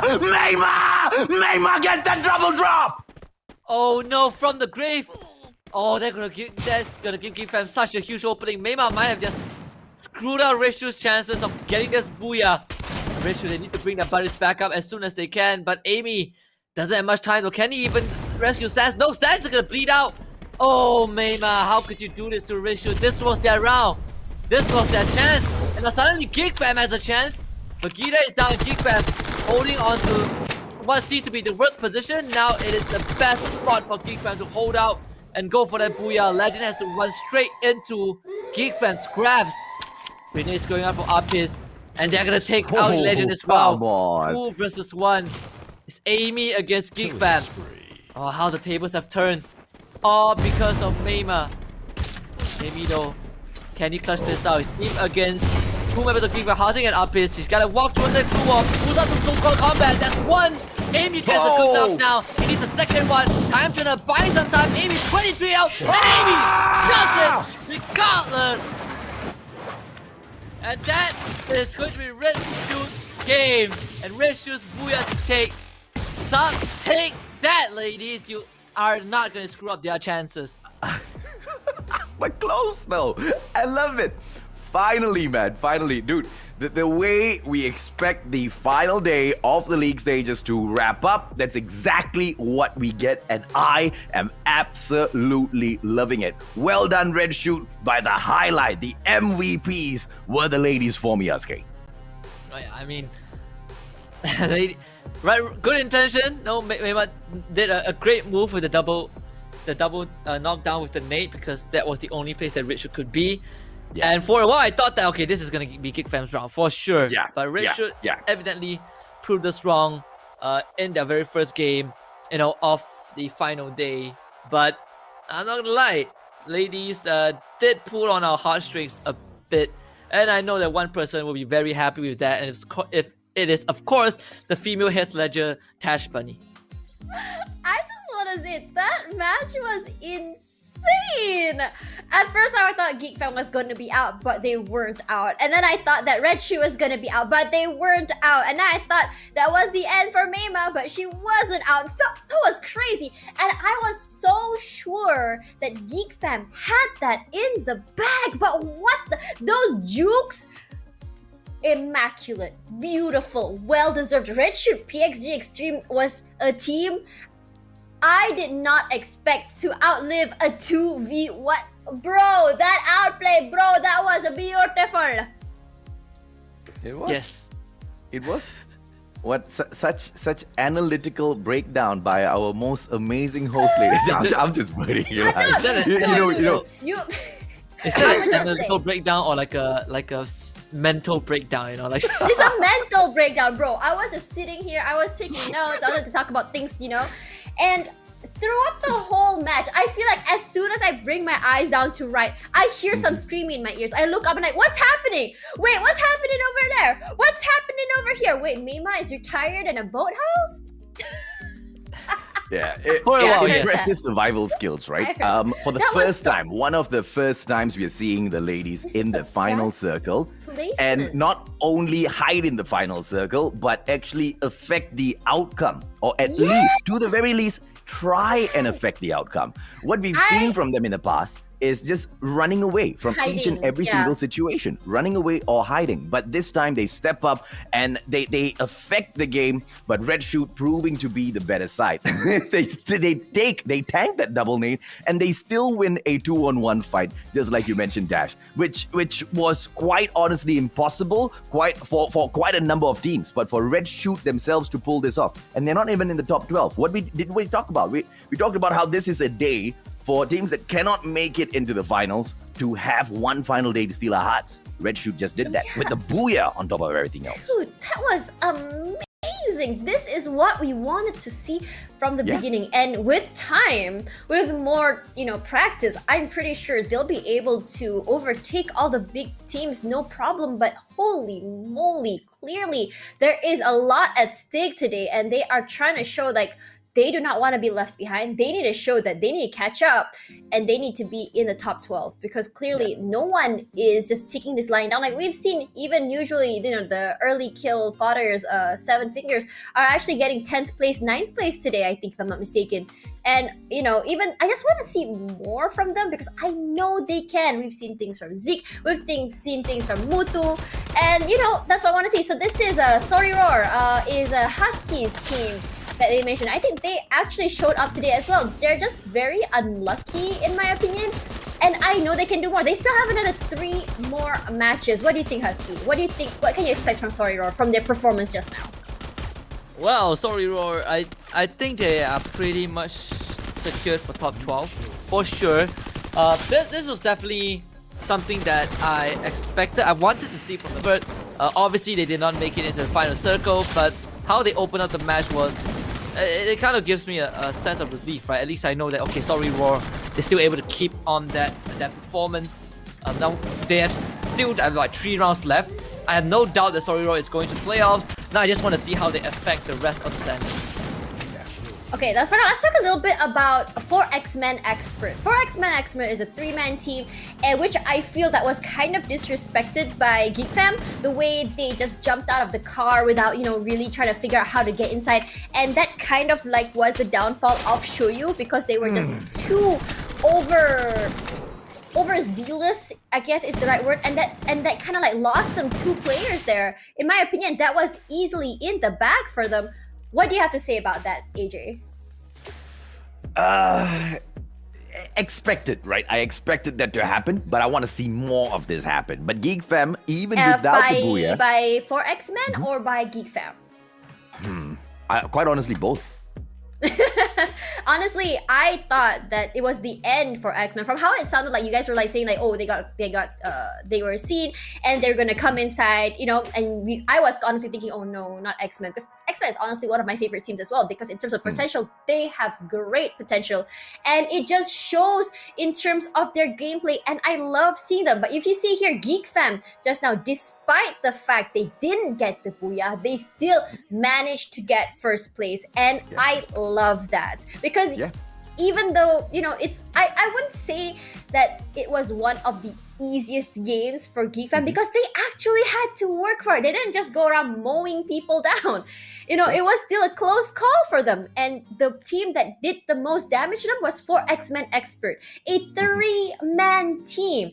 So honestly, in my opinion, I honestly think that outplay for 4X-Men Expert, they heard Shoyu coming out, and how I think it was Jabat, who just ran out to meet him at the door, was very smart, because he knew that clearly they were being disrespected, and we need to show them why they shouldn't disrespect us. So before we continue on that, let's have a look down here. We have a code for I think it's a double barrel shotgun gun. I think it is. I can't tell at this point, but it's very pretty. It has a lot of particles. It's hot, so don't drop it like it's hot. I mean, yeah. But anyways, here's a code down here. FFMCVGNABCZ5. Get it on the Redeem Free Fire website right now before the end of the broadcast. So let's go back to that. AJ, what do you have to say about that? Not about the gun, but about that fight. I'm sorry, I'm thinking a lot about it. You are? Which fight? The one about 4X-Men Expert versus Geek Fam. Feel free to jump into the Husky. You're so quiet. Talk more. Yes. Okay, so for X-Men Expert against Geek Fam, I did slightly touch on it, right? I think it's very smart from 4X-Men Expert. They identified the threat from Geek Fam, and they were able to take out 2 of Geek Fam. It's like a 2-for-1 trade. So it really hurt Geek Fam's chances of winning, and even though they were really close to taking the round, it would have been way better if the whole team was still alive. And I just like how Yeah. Forex-Man Expert approached that. And I think it applies to any other team, not just Geek Fam. If any other team drives by like that and you get picked off, you're most likely going to lose a member either way. I feel like Geek Fam probably didn't know that Forex-Man Expert were there in the first place, but it's just I how see. Geek Fam is, right? They were on a roll. They were feeling really good about themselves. They've won the past two skirmishes. A third one shows up. They're like, okay, we'll take it. But they got outsmarted, and we have them moving into the final circle with only 2 men left. Right. So what about you, AJ? Is there any moments during the game just now that you saw like the best plays out of all the teams? Of course, that one nade by Mima, that one final nade. Yes, that one. Yeah. Yeah, it wasn't a kill, but it was enough. It was enough to get me excited, right? And that's exactly what I want to see from these underdog teams. Like, once again, the top 12, we know who they're going to be. Yes, the fight from Endzone MY is going to be hot, but it's still tough for them to qualify, right? But we want to see them have these highlight moments. Of course, of course. So for now, let's have a look at the final match for Group... wait, is this the final match for Group A for today? It is, right? No. Yes, it is. You know what? Yes, it is. Right? So, yeah, this is match number 4. So let's go back to Bermuda. Take it away, guys. Well, thank you.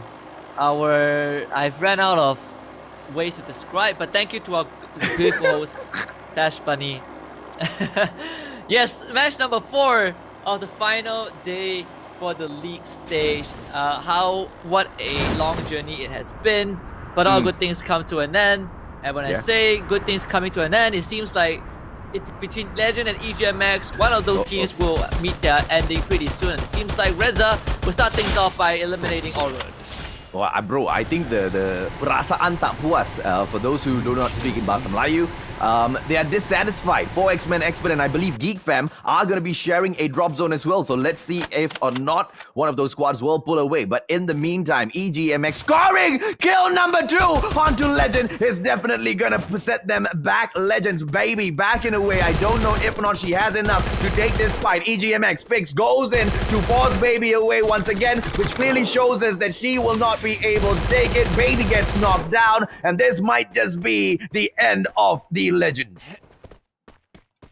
They've already secured their spot, so I don't think Legend should be too worried about that. They're currently in nice spot. But it is good for EGMX.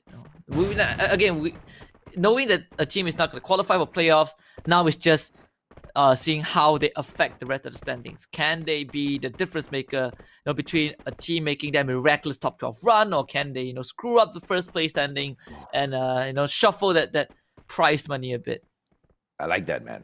4X-Men Expert just extending their lifelines a little bit more, backing away. They had the advantageous position, and they will still pull away from that fight. Why? Because they want to continuously move up the ranks. They are 15 points away from that 6th position that is being held on by Eternal Watch and Learn, and they cannot risk getting taken down early. And I love that, man. I love to see that from 4X-Men Expert.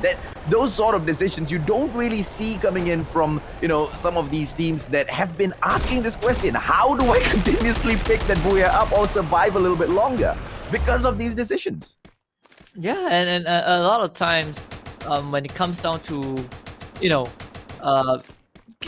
rounds like this, you just have to trust in your teammates and just go for it. Sometimes you just gotta wing it. Legend getting taken out early on, but they've already secured playoffs, so I don't think they're too worried about that. Yeah, and this is EGMX finding it to be a time for themselves to shine. They are most definitely not going to be making it through to the finals. 62 points away from that 12th position. Yeah, fat chance in that happening, but that's a great way to, play the day, right? EGMX, can they continuously climb up to the top? So far, we haven't seen them be so impressive. Red Shoot will have the opportunity to steal the limelight from Ladies. Baby Boo might just get caught out here. Let's see the Ladies in their final round of the entire league stage. Can they show us something? I don't know, something marvelous again. Up against Red Shoot though, I think it is a pretty fair challenge if Red Shoot goes for the fight. But so far it seems like Ladies are going to just B, do what they do best, stay off the radar unless provoked. Let's see if or not that's enough to survive, man. I mean, I want to see them in that final circle once again. I want to see them affect the change within those fights. I want to see them pick that victory in a fight, that final battle in that circle. I mean, if they were capable of eliminating Blacklist International, I don't see why they won't be able to pick a booyah up for themselves. Dude, Seven Fingers has a booyah for themselves. No, right? No offense, Seven Fingers. It's like saying that Team Fast Q has no booyahs yet. Yeah, fair. Exactly. Yeah, but it tells you something, right? It tells you a compelling tale about the team itself. Like no booyah in top 8. So yeah. it means that this team actually has potential. This team is actually good. They are actually solid, but they just cannot get that booyah. For some reason, they just cannot lay their hands on a single round win. At least an official round win, either. Anyways, you know, if you take that, if you disregard that, Fastkill have already won multiple rounds. Yeah. Now, this is a very, very slow start to what can only be an absolute chaotic end later on. We know exactly how this breaks down. The more the number of squads you have going towards that final circle, the more the number of unpredictable situations that we may just come across. Geek Fam as well as 4X-Men Expert, they will be moving in towards the next zone. High probability of them coming across each other, so that's going to be a little dangerous. SGP Son of Gun as well as EGMX not going to have anything to worry about, but the ladies, yeah, they've got something to worry about. They've got a lot of things to worry about. Eternal Watch and Learn might say hello. Yeah, ladies in a pretty weird spot, you know, following the coastline. There's actually not much resources there, so they need to be a bit careful about that.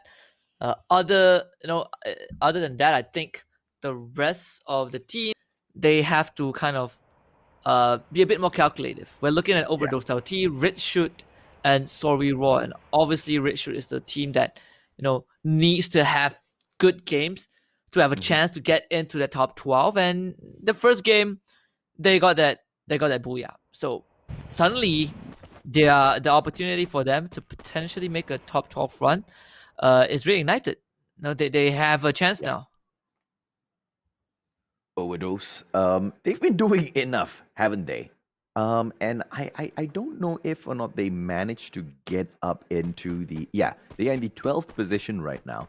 But Endzone MY hot on their heels, 31 points away. Not only do they have to make sure they get good points, they have to make sure that Endzone MY, that one specific squad, does not do any better.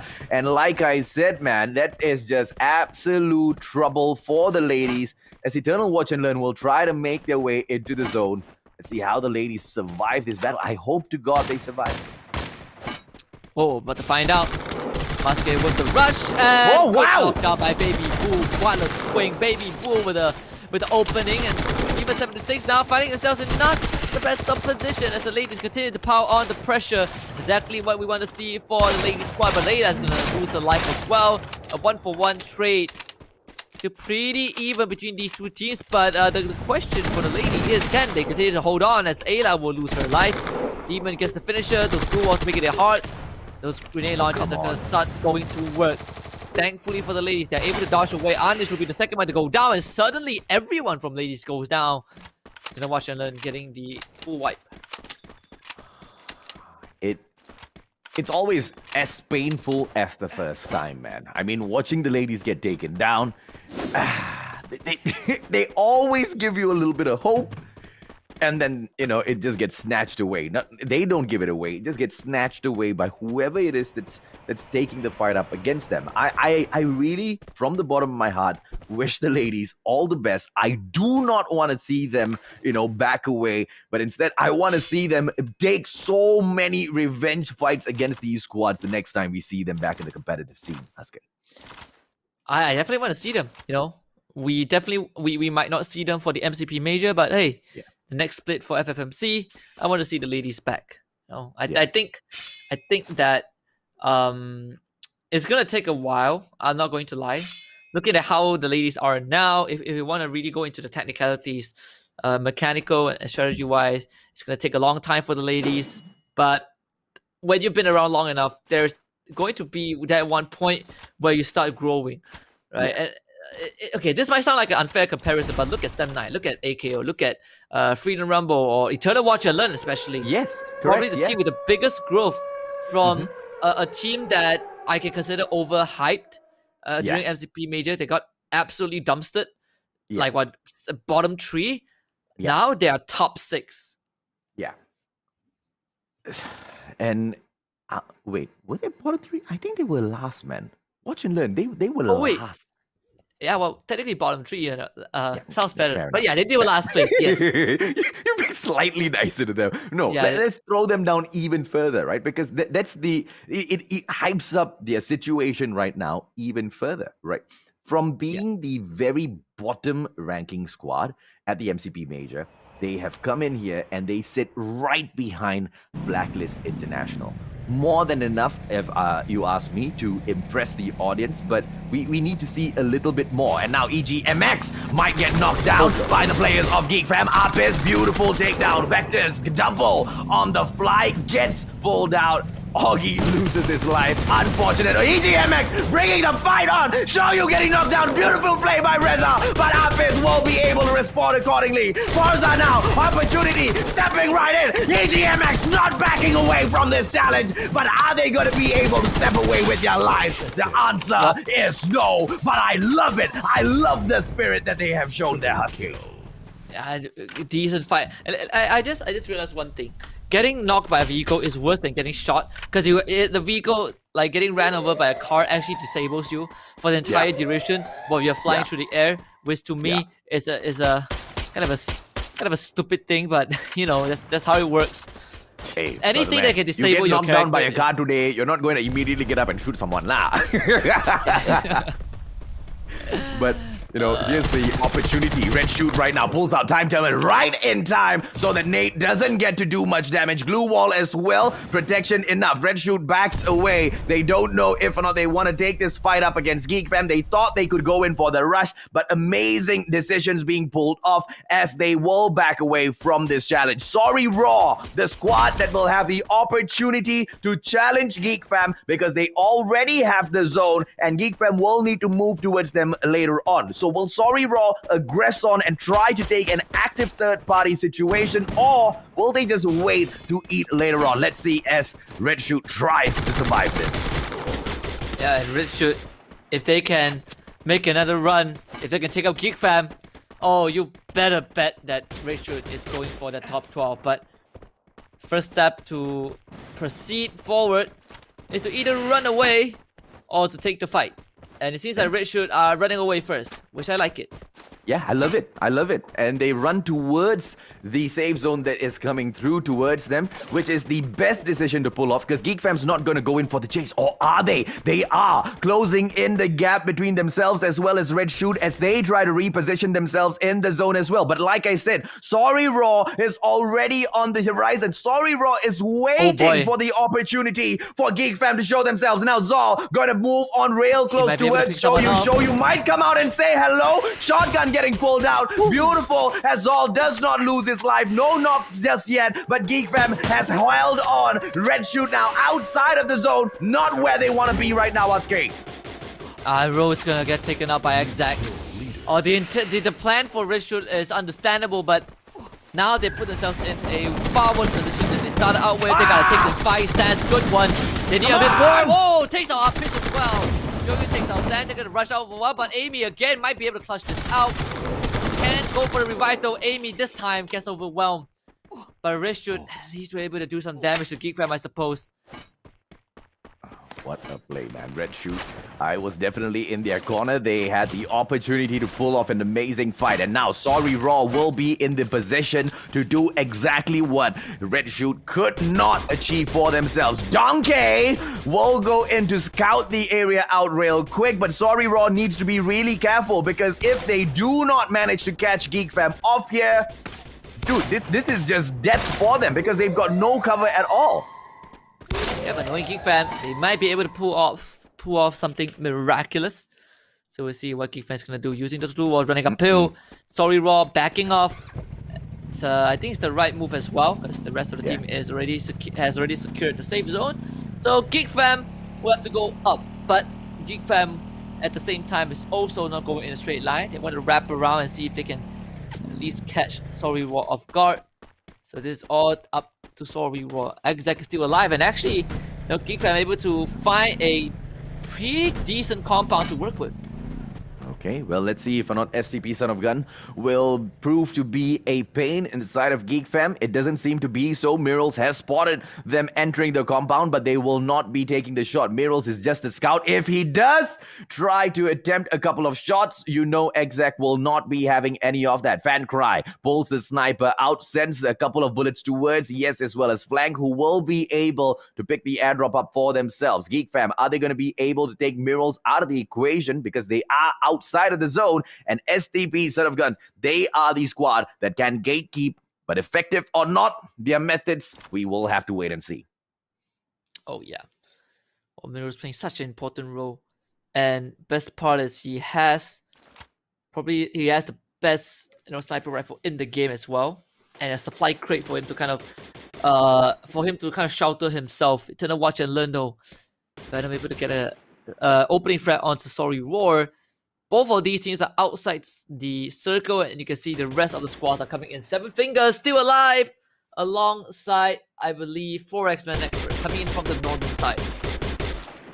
STP Son of Gun, Eternal Watch and Learn right there in front of him. The team, the squad that has improved the most since the last time Husky and I came across them. Let's see if or not they will be able to survive this. They are outside. They can only depend on their glue walls, but we have seen the bullet penetration from the sniper in the past, and X-Boys will understand that he will need to back away, and he does the exact thing, and he moves. But the play from the side of his opponents will be a little too chaotic in that circle, Husky. They need to be really careful how they take this. Yeah, Eternal Watch and Learn circling around the compound first, but they have to go through over those LT, and you can see Venom is trying to find the best position to do so over those LT. Skyzo taking out Secret Movement, Fikri, and again Secret Movement. This is their last round, and after they need to get the best results that they can, because after this is all up to fate. One with a good response onto Skyzo, it's gonna keep Secret Movement in the running, at least for now.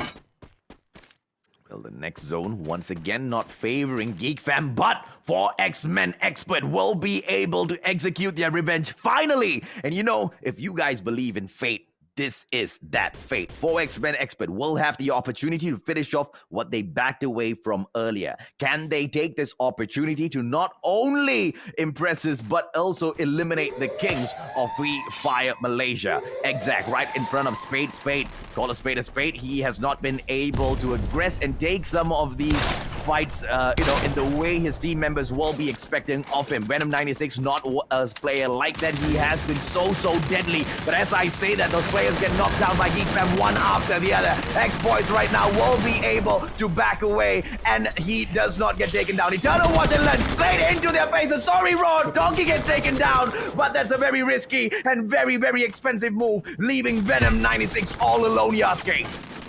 Yeah, and wow, 7 Fingers, they're also all dying to the play zone, and here comes 4X-Men Expert Maru. Unable to survive that, but this play zone is so atrocious. This is just a chaotic fight inside the house. Everyone is dying. You get shot, everyone gets shot, but 4X-Men Expert, 2 men left alive. Experience are coming through. Spade getting healed out. 4X-Men Expert continue their run. And for some reason, there's still 6 teams left, and this is not gonna turn out pretty. And the revenge attempt still being executed by 4X-Men Expert. Geek Fam unable to take them down. Sorry, Raw right outside. Overdose will be able to send the shots towards them. Venom! Well, he tries to focus in on him. They get taken out. 4X-Men Expert get taken out by Geek Fam yet again. Not gonna be happy about that at all. Oh, my apologies. Was it Geek Fam that lost their lives to them? It doesn't matter because Sorry Raw gets dropped as well. And it is all over, Husky. And just like that, Overdose LT with the booyah. Like, trust me when I say I don't even know what happened for the final sequence. Like it was so chaotic. And this is the kind of the few times where everything was so messy that you are not gonna know who is gonna get the booyah. Like when you get the booyah, you're just like, wow, we got the booyah. Okay, then we'll take it. But Overdose LT needed this. to keep themselves in that top 12. This was a very important round to keep Yeah. Endzone NY away. So they will take it anytime.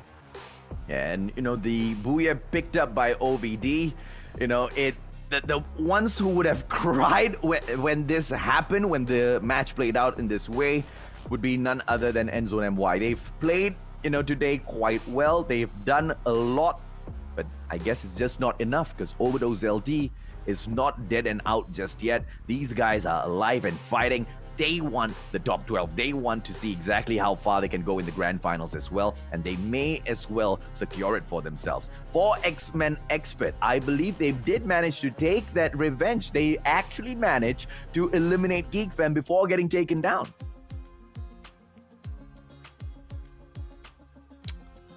You guys didn't introduce What are you me, I waiting? was An waiting. introduction? You are the host lah. Bila, welcome back, Tash. We're so happy to have Hey, you here. invite yourself. Hiyo! But you guys, I just want to say that looking at the final circle just now, seeing all the teams that are at the bottom side of the ladder up there just made me so proud. I'm like a proud mom, guys. Like, we saw Overdose LT taking the Booyah. We saw it was just like Geek Fam with all the other smaller ones, and I'm like, heh, annihilate them, get them, guys. And they did. So big congrats to Overdose LT. They starting in Group C, starting really, really strong, and I'm very happy for that. I'm proud of you guys. Go team. Go team. But for now, let's talk a little bit about that match. We've talked about how we're gonna see the rise of the underdogs today, and both of you guys predicted that. Was it exactly the way that you guys predicted it to be? Well, you tell us. Kind of. Kind of. Oh, I'm not supposed What do you to mean say kind that? of? Yes, Like, kind of. It's kind of what I wanted to see. I expect to see something like this, and okay, I wouldn't say expect. I want to see something like this, right? With like Right. AJ said at the beginning of the broadcast, we followed the top teams for so long. They were always going to be at the top, anyways. When it comes out to the final day or the final week, there is a huge chance that a lot of teams are already know that they're not going to make it. So might as well we see how they perform and how they affect the standings. I think these teams being the X Factor, it's kind of more exciting Look at that. than just watching the top teams, I just want to say that motorcycle fight where they just sort of like, let's kind of ram each other with the bikes, and it didn't work out. They just jumped off the bikes and they just tried to take the fight to each other. Was really funny. I just want to say Geekfam has some really funny highlight reels today. And it's just so unlucky. Like, Enigmax just tried to run over them, but it didn't work out. But for now, let's have a look at Red Shoot PXG Extreme. The team which got the Booyah today. Was it their first Booyah in this tournament? Was it the first or the second? I can't remember. I think it's the second. But, I think it's the second. The second, right? And Or was it your honestly, First. I cannot remember. Yeah, but you guys see how the right word, I cannot say it in English because I've forgotten what it is. Semangat these teams are. They're just so raring to go today. They're just like, you know what, screw it. Today is the final day. This is our last chance to do something, and we're actually seeing it in action. These are teams with nothing to lose. They're just like, screw it. We're gonna do everything that we can. We've seen that in ladies. You've seen that in for X-Men experts. We've seen that happen in Enigmax. Overdose LT. Yeah, and Enigmax as well. And I wish we can see more. Clearly, this is not the way to go. Moving forward, clearly, it's kind of reckless, but at the same time, I kind of wish they had these kind of aggressions early, because I feel toward the beginning of the tournament, a lot of teams are more passive. Like, we were seeing a lot of kills happening from 1, 2, 3, and then at the bottom of the round standings, it was 0 kills. Everyone's just trying to survive, while I feel like they're playing it all wrong. We need to take into consideration that 1 kill equals to 1 point. So, if you guys know and you guys feel like you guys cannot get points at the last part of the circle, at least go down with the fight. Go down with some points. Knowing that you guys get 6 kills at least gives you it's more than a placement point then you just going out without without a fight. Any opinions on that? Do you guys agree with me? Yes. Yeah, of 100%. course. Kill points, very, very important. I mean, so many of these big teams have shown us that, I think the best team of all to show us that this is really true I want to say is Team Fast Kill, but as I look at the leaderboards, they have got more placement points compared to kills, right? But I it mean- really does Yeah. matter because you can score those booyahs, you can continuously place yourself in that final circle and barely pick any kills up and still get knocked down. Yeah, but for now, let's have a look at the ground standings right now. If you can see here, Overdose LT, this is one of the games where they actually got a lot of kills. 9 kills for them, even 21 points, one of the highest they've ever scored this tournament, and putting them way ahead of Geek Fam. So the thing about Geek Fam is that even though they only got 6 points, which does not mean, what place is that? 3rd, 4th? I can't remember. But anyways, 6 points for them. With 9 kills, it puts them way ahead of STP Son of Gun, who got 2nd place, but only getting 10 points and puts them at 4th place. So for now, let's have a look at the rest of the teams. Legend this time round, not too sure what happened. They had such a great run today, but the ending for them is just so unfortunate with 0 points. And you can see here, 7 Fingers getting like some of the kills as well. And just now earlier during the highlights, I saw Baby Boo actually making it onto the highlight reels as well. And they have 1 point for that. So, you know, I think this may just be the end for ladies for this tournament. But I am looking forward to seeing them more in the future. STP Son of Gun, this is also one of their very few great games. Honestly, I'm not too sure what's going on with the team. I want to see more of them. They have the potential. We've seen such amazing things come of the team, and unfortunately during FFMC you're just not seeing it. And do you guys know, do you guys have any idea what they could have done better throughout this tournament? I don't know. My feedback for SCP Son of Gun would be a little harsh. But, you know, they need to think about it, right? Because look at Eternal Watch and Yes. Learn. Look at their performance at the MCP Major. Look at how much of improvements have been sent into the performance of the squad itself, right? How much that has helped them. And you look at SCP Son of Gun, it's pretty much the exact same thing that we saw at MCP Major. If you want to Yes. move forward, you got to grow. Yeah, but for now, let's have a look at the round. Let's have a look at the round standings for now. Geek Fam taking up the first spot for now because Sem9 and Auto Knockout is still gonna have another 2 matches later. So I don't think that Geek Fam will be holding on to this for any longer, considering how AKO and Sem9 has been playing throughout the day. So 416 points for them with 6 booyahs. But look at Sem9 and Auto Knockout there with 7 and 7. These two teams, right? I understand why they have similar playstyle. They are very close in terms of players. They are very close in terms of organizations. And, you know, seeing this, you know, seeing them grow together and seeing the results right here on the screen just shows like how much they have been trying to improve for the past few months.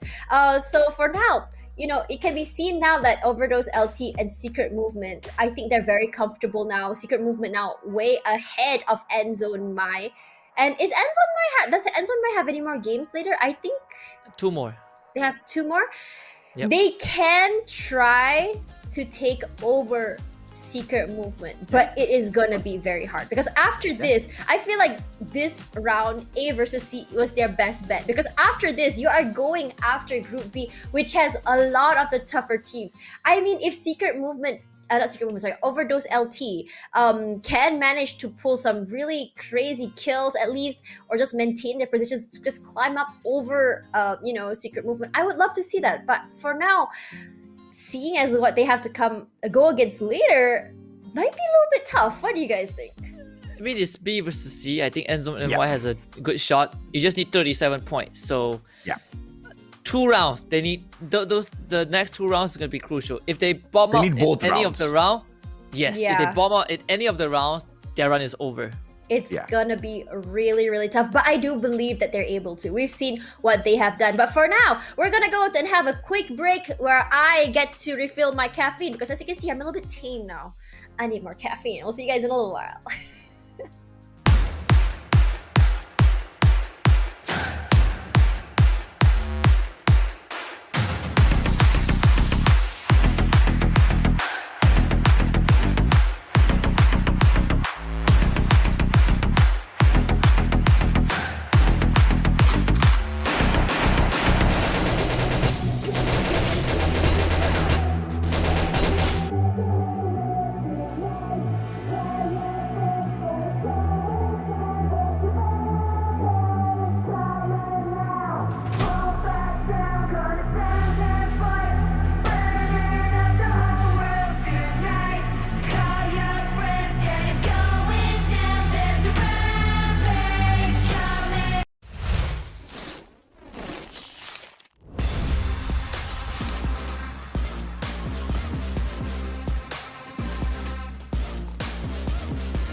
kill.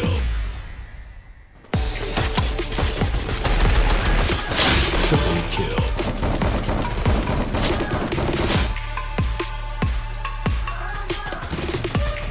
Military kill. Triple kill. Military kill.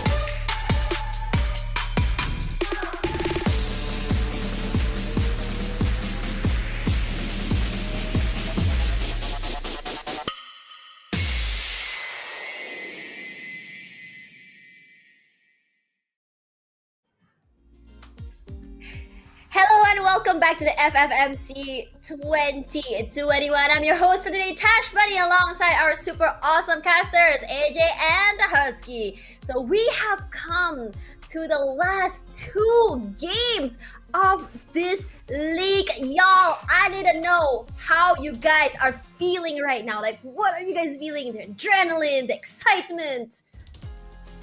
I'm sad, but I have fallen in love with Free Fire. That's why I'm sad. I'm sad that, you know, the journey at the group stages is coming to an end. But I'm excited, right? I'm excited to see, you know, after all that these teams have done to qualify, are we going to see some of these squads just reach up to the top? Are we going to see some of the, you know, teams that we didn't really expect to perform really well? For example, Legend, Sorry Raw, Team Fastkill, who have shown us potential, but not really in terms of the points on the board. Are they going to be the ones who pull that surprise victory off at the finals? Because just like how we kind of, you know, Husky, we talked about Endzone MY being the game changer in that final day. Clearly, that's exactly what they're aiming for, right? So it's not impossible. Things can happen. Yeah. Yeah, I mean, Husky? this 37 points, it's not, like I said, it's not impossible. They just need to play these final 2 matches like it is the last matches of their entire lives. No screw-ups Exactly. can be allowed. Exactly. So for now, let's have a look at our next match coming. So we're gonna go over to Purgatory. We're gonna go to Purgatory. This. Okay, whatever. B versus C. Take it away, guys. I have a feeling you guys are gonna roast me through. I have a feeling already. Oh Yes. my god. Very Yes, sad. exactly. No, we won't roast Yeah. you that much. Yeah. We'll keep it for the Yeah, finals. Yeah, thank you very much. Thank you very much to our host who pronounces Purgatory like how Leslie does, Tash Bunny. But yes, the second last match of the day of the league stage, and all eyes are on Endzone MY. Let's see if or not they will be able to shine through. Blacklist International, very, very comfortable in Mode House. A position where, you know, not many of the other squads want to pick up, and very, very dangerous, more especially because auto knockout might be able to catch them off depending on where the next zone will lead Blacklist International. But 4X-Men Expert have got an opportunity to meet Sorry Raw, and this is a matchup between 2 squads that I cannot pick, right? I don't know which one of these squads are going to come out of this alive. I guess you're about to find out because 4X-Men Expert will get the first knockdown. You can see that for Sorry Raw, they are scrambling to get their buddies back up. I think 4X-Men Expert, they have no intention to back down. Oh, this is going to be interesting. 4X-Men Expert looking to continue continue racking those points up. They are in 7th place. There is a chance to catch up, Yeah. I think. Yes, So there we is. didn't watch and learn. Yeah, there is definitely a chance. Let's switch the prize pool around a bit, but so far, no casualties just yet. 14 points in total to play catch up, but of course they are playing catch up with a squad that in their own accord can pick points up as well. Eternal Watch and Learn. Unfortunate for them because Eternal Watch and Learn will be playing in here as well in Group C. So 2 opportunities equal for them. Overdose meeting Sem9 so early on, and Miro just looking for that angle which he just cannot find. And that might just be the perfect bait to pull Miro in for a very careless push. And if that happens, well, Sem9 might just find the end a little bit closer than they expected. And Sem9, you know, they are in a very comfortable spot. Oh, really? Geek families, you know, exhausted their rounds, and Sem9 now getting those kills in. And they are just 9 points away from Geek fans, so this is definitely gonna be first place for them if they keep this up. But Overdose LT not able to do too much. Shura already kind of pinning down 2 members from OVD. And I don't think this is a situation that Overdose can expect anything out of unless a miraculous save, a miraculous third party just drops within the vicinity and, just pulls the attention away. 4 X-Men experts still try and take on Sorry Raw, and they look like they have equalized things. Or no, I might be wrong. There might still be 4 players from 4 X-Men expert. They are just on the screen. I have no idea why I was trying to figure that out by looking at the map. I mean, Forest Man Expert, wow, that is still going on. But Forest Man Expert kind of going in for the push. They kind of know that Sorry Raw has exhausted their resources. Oh, B-roll. This is probably going to be a chance, but oh wow, off screen. Flank takes out Miro. Huge one for OVD. Now, Sem9 just need about 9 points to jump back up over Geek Fam. And obviously, it's not going to be too much for them to pick up. But if they continue on a trajectory like this, and if they get snuffed out, oh, dude, that just changes the play so much. Sorry, Raw, and right now, Mantai getting knocked down by Jabat. Is the delete going to come through? Yes, Jabat is there to finish this job off, and Peaks right in front of them. Sorry, Raw, try to fire back. Spade gets knocked down first. The Spade gets taken down. Peaks just keeps the performance by Spade alive. Yeah. The performance by Spade. Performance. It's like a title that I'm not sure if I want to have, But Forest Man Expert, well, at least they trade 1 for 3. I guess it's not as bad. It's not too bad. M9 definitely pissed off that Overdose managed to get one of the members out of this game. A beautiful nade will get tossed in. Time Turner will be able to protect them. Zeri coming right out, but no way, Jose. Zen, and this is the rush. He's gonna get taken down. Zen runs away. How? He pulls the Time Turner out, but not enough. Wow. As he gets knocked down. Newbie on the ground as well. And Shura, they pay that prize. Sem9 needed 9 points, and I don't think they can even pick 2 up. Will Shura be able to fire back? Will Overdose get taken down? A beautiful flash being played. Shura unable to respond. Sky's over the nade. He cooks it up. And Sem9 is eliminated. Wow. Triple kill. Wow. Sem9. It's been so long since we see Sem9, being the first team to get knocked out. And this is one of those few times. Still, there's one more round after this. I don't think they'll be too stressed out, hopefully. But that means AKO now has a chance to... You could say that, Yeah. who cares, man? They just need 8 points. But technically, they only needed 9 points in this match. And those guys just got 1, right? And what are the odds? What are the odds of Sem9 not performing? Remember week 2. Yeah, of course. I mean, well... Now, suddenly AKO has a chance to get first place. Yeah. $8,000, man. Who doesn't want that? No one. It is auto knockout, just using Ski Lodge to jump right into the next zone. They're not going to be too fussed. This is the first zone that they're working with. But one squad has fallen. And that is the squad that has been so impressive because they have been on point with all of their fights. And yet, it is the squad that didn't really impress us, didn't really bring out the best in themselves, didn't really take as many booyahs as we expected them to take. And yet, that is the squad that sits in that number 1 position. And Sem9 must be absolutely pissed right now with the fact that they dropped the opportunity to catch up in this first one. I mean, one final round next, but just like Geek Fam kind of left it to the very last minute. You don't know what's going to happen. Oh, Eternal Watch and Learn just immediately going for the rush onto STP Stun or Gun. And STP Stun or Gun, they were not ready to fight at all. So, 2 free pickups for Eternal Watch and Learn. Or is it just 1? Yeah, I think it's 2. Oh, there we go. I believe it's 2. Yeah. Yeah. Okay, but STP, they can't get away just yet. They do run towards the bridge, and Miros gets killed. Unfortunate for the side of STP. Ladies and gentlemen, boys and girls, Eternal Watch and Learn definitely looking to not only survive, but to continuously climb up that ladder and not allow for X-Men Expert to catch up with them. Once again, 14 points in between those two squads. Yeah, neither one's going to be dying, those careless deaths like what we just saw happen to Sem9. Quite honestly, they could have survived that, couldn't they? Yeah, I felt like they could have. But the initial pick onto Miro, I believe, was kind of the one that I don't know if Sem9 should have taken that fight, but I'm pretty sure that Sem9 could have done it better. It was very uncharacteristic of Sem9 to slip up that big.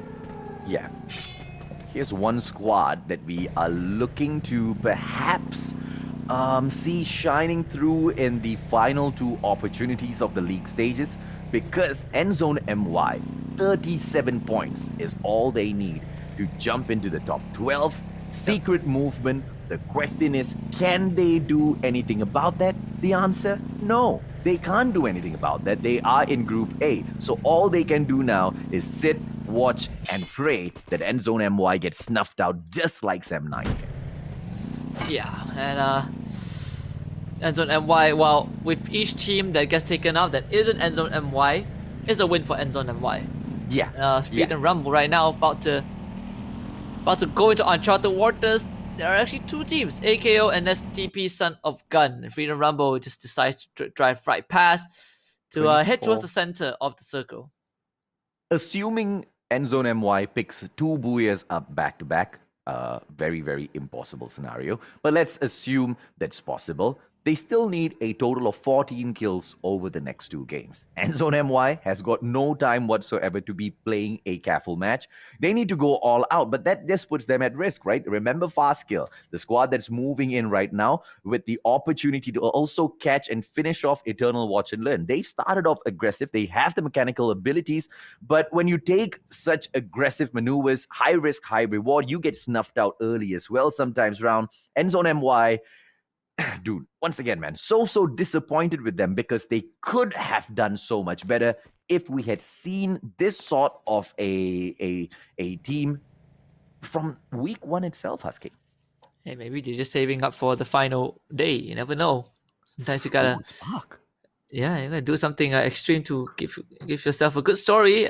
Fast kill, losing one guy on the run, but well, at least they were able to survive. They will be spotted up by Freedom Rumble though, so the journey continues for the rest of Team Fast Kill, further into the safe zone, and Sorry War in the meantime already eliminated by Overdose LT. Overdose LT seems to be a little too OP in this round, don't they? Yeah, a bit.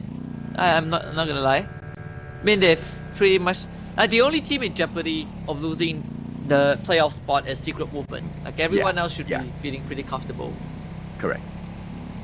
And Secret Movement already played all their 4 rounds, so this is literally up to Endzone MY. Yeah, and Secret Movement, not such a secret. Definitely praying for the fact that Endzone MY just dies an untimely death in this round. But the way they're taking it, it looks like at least the next zone is for sure in their hands, in the bag.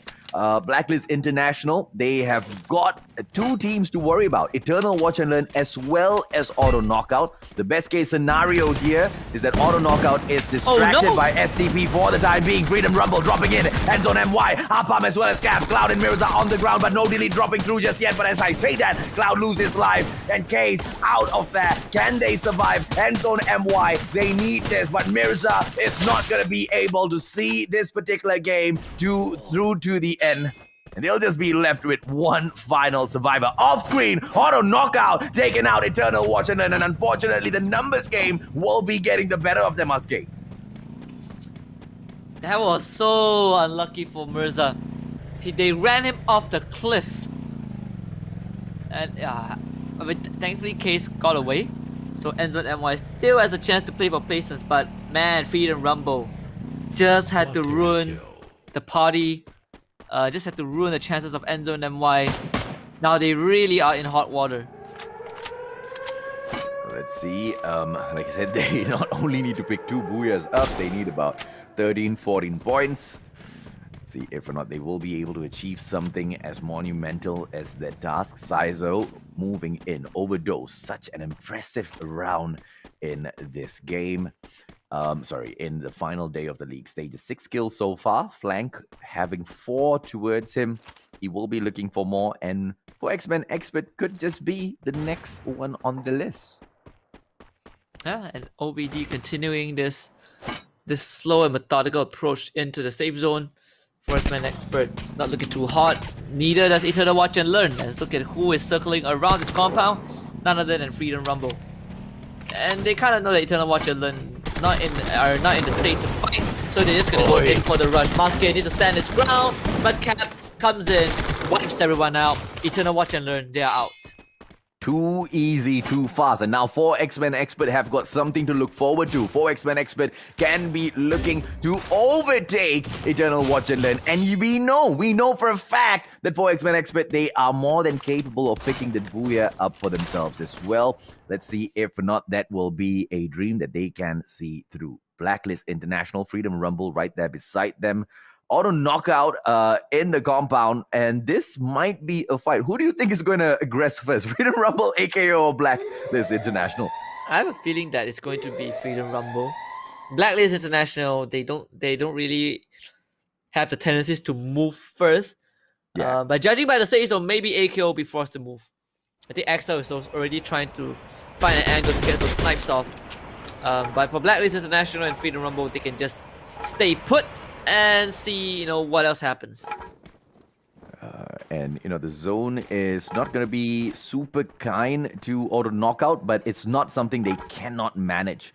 What will be a problem is the next zone. It could just very well move on towards EGMX. Reza on the ground, and he will be eliminated as well. A beautiful nade coming through from flank, and he will be able to score yet another kill. Zeri right now just running past Augie. What a beautiful play. Wow. And Augie manages to get that knock, but Skyzo responds from outside. What a nade. OVD still staying strong. Already 9 kills for them. It's gonna heal back up. And Blacklist International at the same time. Well, we talk about this. AKO might be forced to move first. And Case, Case has to be very careful to not get taken out. And Jabat getting showered by nades for Team Fast Kill. Juice would make short, quick work of him as Goku will run away. But Team Fast Kill now attracted to the Overdose LT. That is gonna be the next team that they will have to go through. For X-Men Expert, they are super lucky, but STP set of gun, they might make Goku regret his position. He's all out in the open, and FSK, Team Fastkill, might be able to take these shots up against him. Boys, just moving in. Goku giving him a little taste of his bullets. Are we going to be able to see Goku pull the absolute unbelievable off in here? He still doesn't get the knock. Axel moves on in. Auto knockout at risk of getting eliminated by Blacklist International, and the push will come through. Roy and Axel sticking together. Man flank will not be tossing those nades. The response can come through. Lemon knocking down Cobbs. Cap on the ground as well. Auto knockout taking 2 of these fights at the same time. Blacklist International can come in and ask those questions. Phoenix with a beautiful steal on the kill to get one for himself. Man flank gets dropped by Axel. This guy goes in for the toss of the nade, and he should be able to finish that off. And yes, he does with a right back-to-back nade. Too fast with a grenade launcher as well. The auto knockout is taking on 2 squads at the same time. Blacklist International and Freedom Rumble, and doing well. They eliminate FRU. Wow, they actually revived too fast. That guy was like 1 HP. They actually revived him. That is huge for AKO. Now they continue to go aggressive against Blacklist International.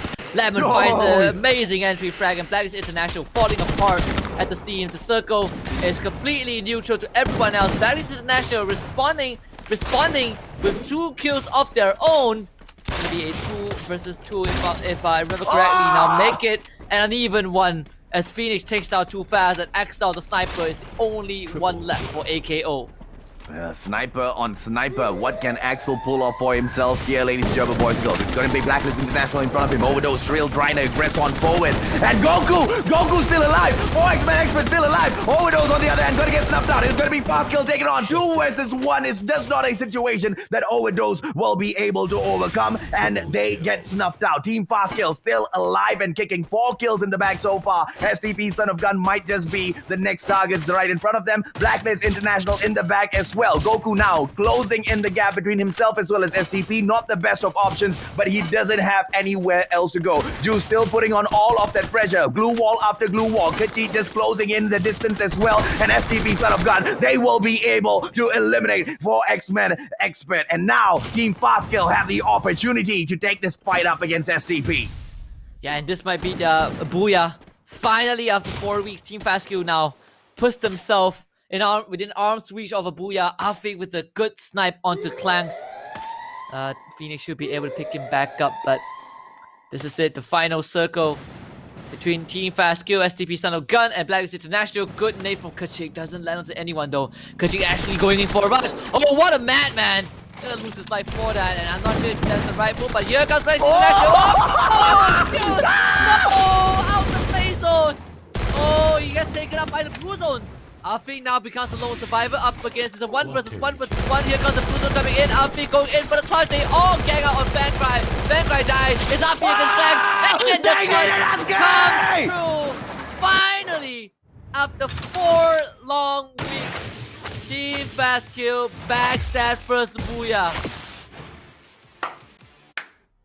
What a friggin' play, man. You know, when we started off the day, I said I was most disappointed in Team Fastkill. Why? Because they have the capabilities. They have got the mechanical, prowess to take some of these fights, come up on top. They've shown us that all through the league stage, and finally they get a well-deserved booyah for themselves. And for X-Men Expert, man, they were in the vicinity. Unfortunate that Fastkill could not take them out. But was that enough for Team Fastkill to overtake the 7th place for X-Men Expert? Not just yet, but one more round is still in play here, Husky. Yeah. Wow, what? I mean... Well, finally they got a booyah. I guess now they can go to sleep happily. And we can see a new supply of caffeine has entered our hostess system. So welcome back. No, it's not the caffeine, it's the games. What the heck was that? Bro, I just want to say, Overdose LT, strong AF start, and they just knocked out Sem 9. I was expecting Sem 9 to mow down everyone, but Overdose LT was like, a man that has nothing to lose. That is Overdose LT. You don't mess with a man with nothing to lose. They're like, screw it. We just gotta kill Sem 9. We don't care about you. You ain't stopping us from getting that slot. Okay? I have a 9 very kills. hypothetical scenario. 9 What if- kills, guys. Yeah. What if because of like all these other teams, them killing off like Sem 9 and AKO, GFM ends up getting first place because of that. That would be really funny. No, I would laugh. Not Impossible. because it's like in an insulting way. Not in an insulting way.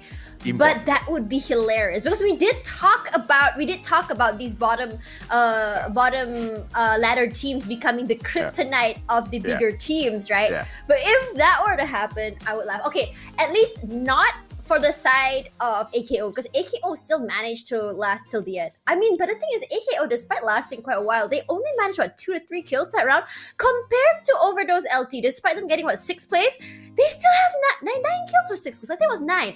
I'm just like, bro, they're on a mission. They're on a mission for points, and they got nothing to lose. They will kill you. Like, you know that meme? I will find you. I don't know who you are, but I will find you. And I will kill you. I have not watched that movie or show, but Bro, I know that meme. it's a meme! You I know it's a uncultured meme. swine! I know it's a meme. I just did not watch the show. Well, at least I don't shout like you do, so I guess that sets me apart. I'm just saying, But no, back to the more serious topic. Look, I'm actually yes, looking at yes. Endzone MY. I'm Yeah, actually looking at I'm Endzone sorry, MY. Husky. I'm just glad Yeah. it all turned around, and now I'm the one observing. You know you. Like I'm getting attacked for no reason, you know. I'm trying to be a reasonable man, but this woman right here is obviously hard to reason. I just like, did you see that guy's head just popped and then he just shot him in the Did you see that? Did you guys see that? Bro, today is an awesome day. I just want that clip, please. Somebody get it for me. Husky, why was his head there? Good question. I have no idea. How am I supposed to answer that? You're asking me questions that I cannot answer. Oh god. You know, having a combo, I think Tash as well as Leslie, they both, you know, planned this, Husky, to come in here and ask us the questions that, you know, most of the time we don't have answers to. It's rhetorical! For a bunch of guys that can scream and shout all through the match without even taking a breather, these ladies really put us in the spot, man. I just want to say something. You know those memes in video games when you're aiming down sights and someone's head pop there? The thing is, in those games, it's your friends, you know. But this one, it's like someone's head unfortunately going there, and he dies from the headshot. It's like you yourself put yourself there. What? But for now, let's have a look at the round standings. This is Group B versus C, where Fast Kill manages to get. There we go. I was right. Overdose LT manages 9 kills. That's crazy. Husky, do you want to take this? I need a moment. No, I refuse. I refuse to I'll take it. instructions Ladies from and you gentlemen, anymore. boys and girls, Team Pascal, predicted by the Mustachio because he was a little disappointed, but no longer. That disappointment is all floated away. 6 kills, 12 on the placement points because of that Booyah, 18 points in total. Auto knockout, not out of it just yet. They needed about, 9 points to catch up with 7-9. They did exactly that, and they are in the second position so far. Overdose LT, they weren't at risk of losing the top 12, but they wanted to shine through. They haven't been showing up that much, and what a way to do it. They take 7-9 down. Blacklist International, they continue their streak of just not shining through. Maybe it's part of that black, man. Change it on to the whitelist International. We might be able to see them come back in here, or bring back a little bit of that spice from Baby Argon as well as that Cobra, right? STP Son of Gun this time around doing so much better. Freedom Rumble, meh. 4 X-Men Expert, Whoa. unfortunately disappointing. Eternal Watch and Learn, 1 on that placement points and a total of 3 kills. This was a day, unfortunately for all of the other squads, that Team Fastkill just wanted to overtake and outperform, as a matter of fact. If there were wigs, you snatched all of them, sir. Snatch, snatch, snatch. He has no mercy. He is not trying to be nice. He is a man to be feared. He is not a man who would be nice about things. That's why I love him. Thank you so much. From now on, I'm gonna go to Husky for advice, yeah, because I don't want to be roasted on air. I don't know if that's a win for you or a win for me, but I'll life is.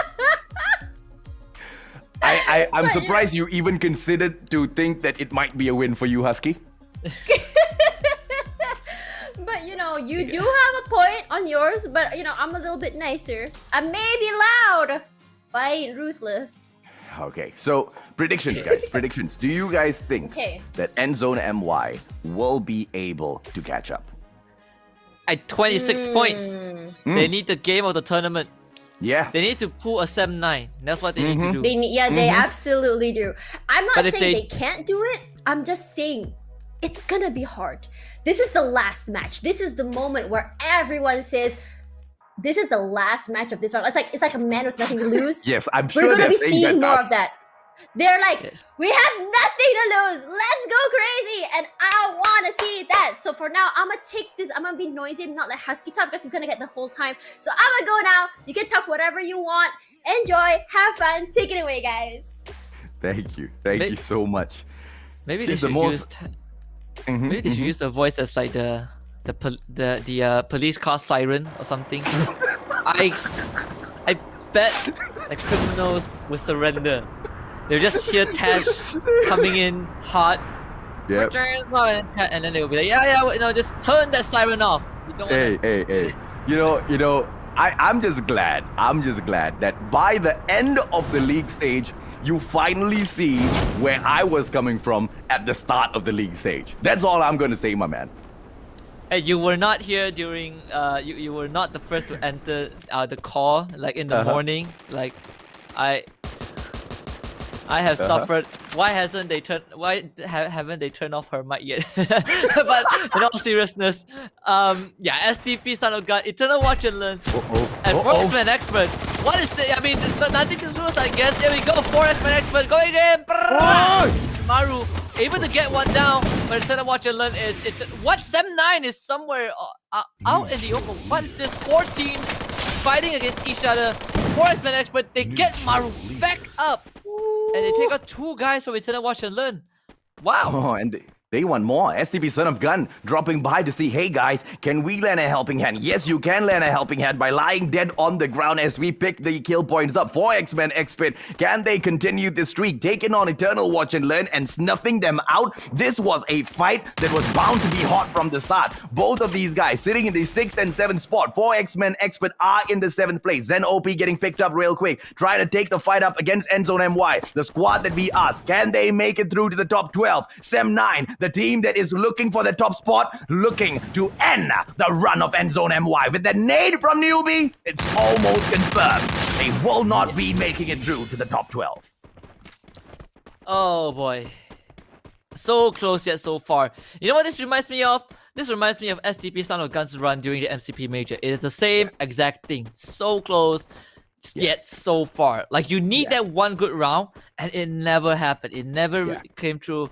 But there's like 3 possibilities for this final round, but only one can come true. Sem 9 takes the lead, AKO takes the lead, or Endzone MY makes top 12. If Endzone MY makes top 12, means that Sem 9 most likely won't get first place.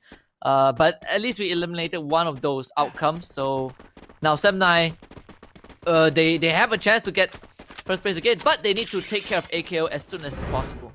Yeah. Sem 9 needs 7 points at a minimum to catch up to the 2nd position, and about 9 points to secure themselves. Okay, I can't say secure themselves the first place because Auto Knockout is still going to be in here. This is Group B versus C, and that's a huge pain in the side, right? And Auto Knockout, they just don't come across as a squad that gets taken down early in the competition, if you know what I mean. Yeah. Well, oh man, Endzone MY, maybe, you know, this is very wishful thinking. Maybe Cloud can somehow pull out a Booyah and 14 kills. And wow, What? Oh my god, what? Wait, what? I'm pretty sure he didn't die. How did he get knocked? It was a back and forth shot. Unfortunately, Demon76 just wasn't watching out. He got taken out from the side, but he managed to get the knock onto the player from the opposing team as well. So well played by 76. X-Boys will be able to pick him right back up, and they are back in the game. The next zone will be pulling them away from this vicinity, but you know, either way, they did want to make a move on in the first place. Glue walls, they still have got a couple on them, but I don't know. As far as medkits go, these guys are dry. Yeah, this is what I like about like the very final round. Like everyone just becomes like everyone just goes free for all. This is interesting. They are surrounded. Yeah. But one of the ways to break this formation is to take out the snipers from one of the angles, and then you will have more room to work with. We'll see how AKO deals with this. They already lost too fast though, so that is something that might damage their chances. But Axel, the guy who will be able to pull them out of this sticky situation, is still alive. So let's see exactly how he does it. Afik does not see any damage falling through. Roy will be, unfortunate with those shots. Axel still trying to find a snipe onto the players from Fast Kill. And this is a concoction that neither squad should be looking to be a part of in the final game here. I feel like both of them just need to focus in on the next zone and get a move on, because it's not going to do either side any good whatsoever, Husky. Yep. Oh man. So AKO right now, they are starting to push outwards. try to get a bit more control, but Axel, of course, he wins that. That is gonna alleviate the pressure a bit more, but Sorry Raw now gonna take on Overdose LT. We'll see how this turns out. Sorry Raw going on the aggression. We've seen OVD do so well already, and they do well yet again. Flank, beautiful nade on towards Shark. Figs, they're getting shot at, and he will be able to stop his bike. Figs, get out of there! Donkey, on the other hand, will fall into a similar situation. Time Turner getting pulled out, but he sees a Time Turner right in front of him, but he manages to survive. Beautiful nade will get tossed out to buy himself a little bit more time, but does not connect with anyone. Overdose LT definitely taking this shot really, really well. Figs finally getting dropped by Skyzo, but that's just not over. Skyzo try to close the distance between himself as well as the other players from Sorry Raw to prevent the pickup, but that will just not be possible. Suppressive fire coming through. Zeri gets knocked, and this is beautifully played by Sorry Raw. Yes, they do manage to aggress on, but the Time Turner won't manage to ensure Skyzo goes down, and this is an amazing play by Shark. Sorry Raw so close to getting taken down, but so does Overdose. Well played by Zeri. Good push by Overdose LT. Could have gone either way. That was insane. And let's pay our final respects to Cloud. And that's where he goes. That's where he goes when 7-9 takes him out. Just Cloud9, he takes himself out. You know, like, wow. That's a warrior right there, man.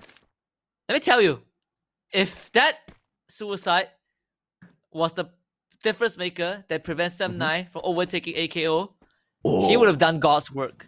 Oh, now that you put it that way, high probability, right? High probability for things to end up in just that particular manner.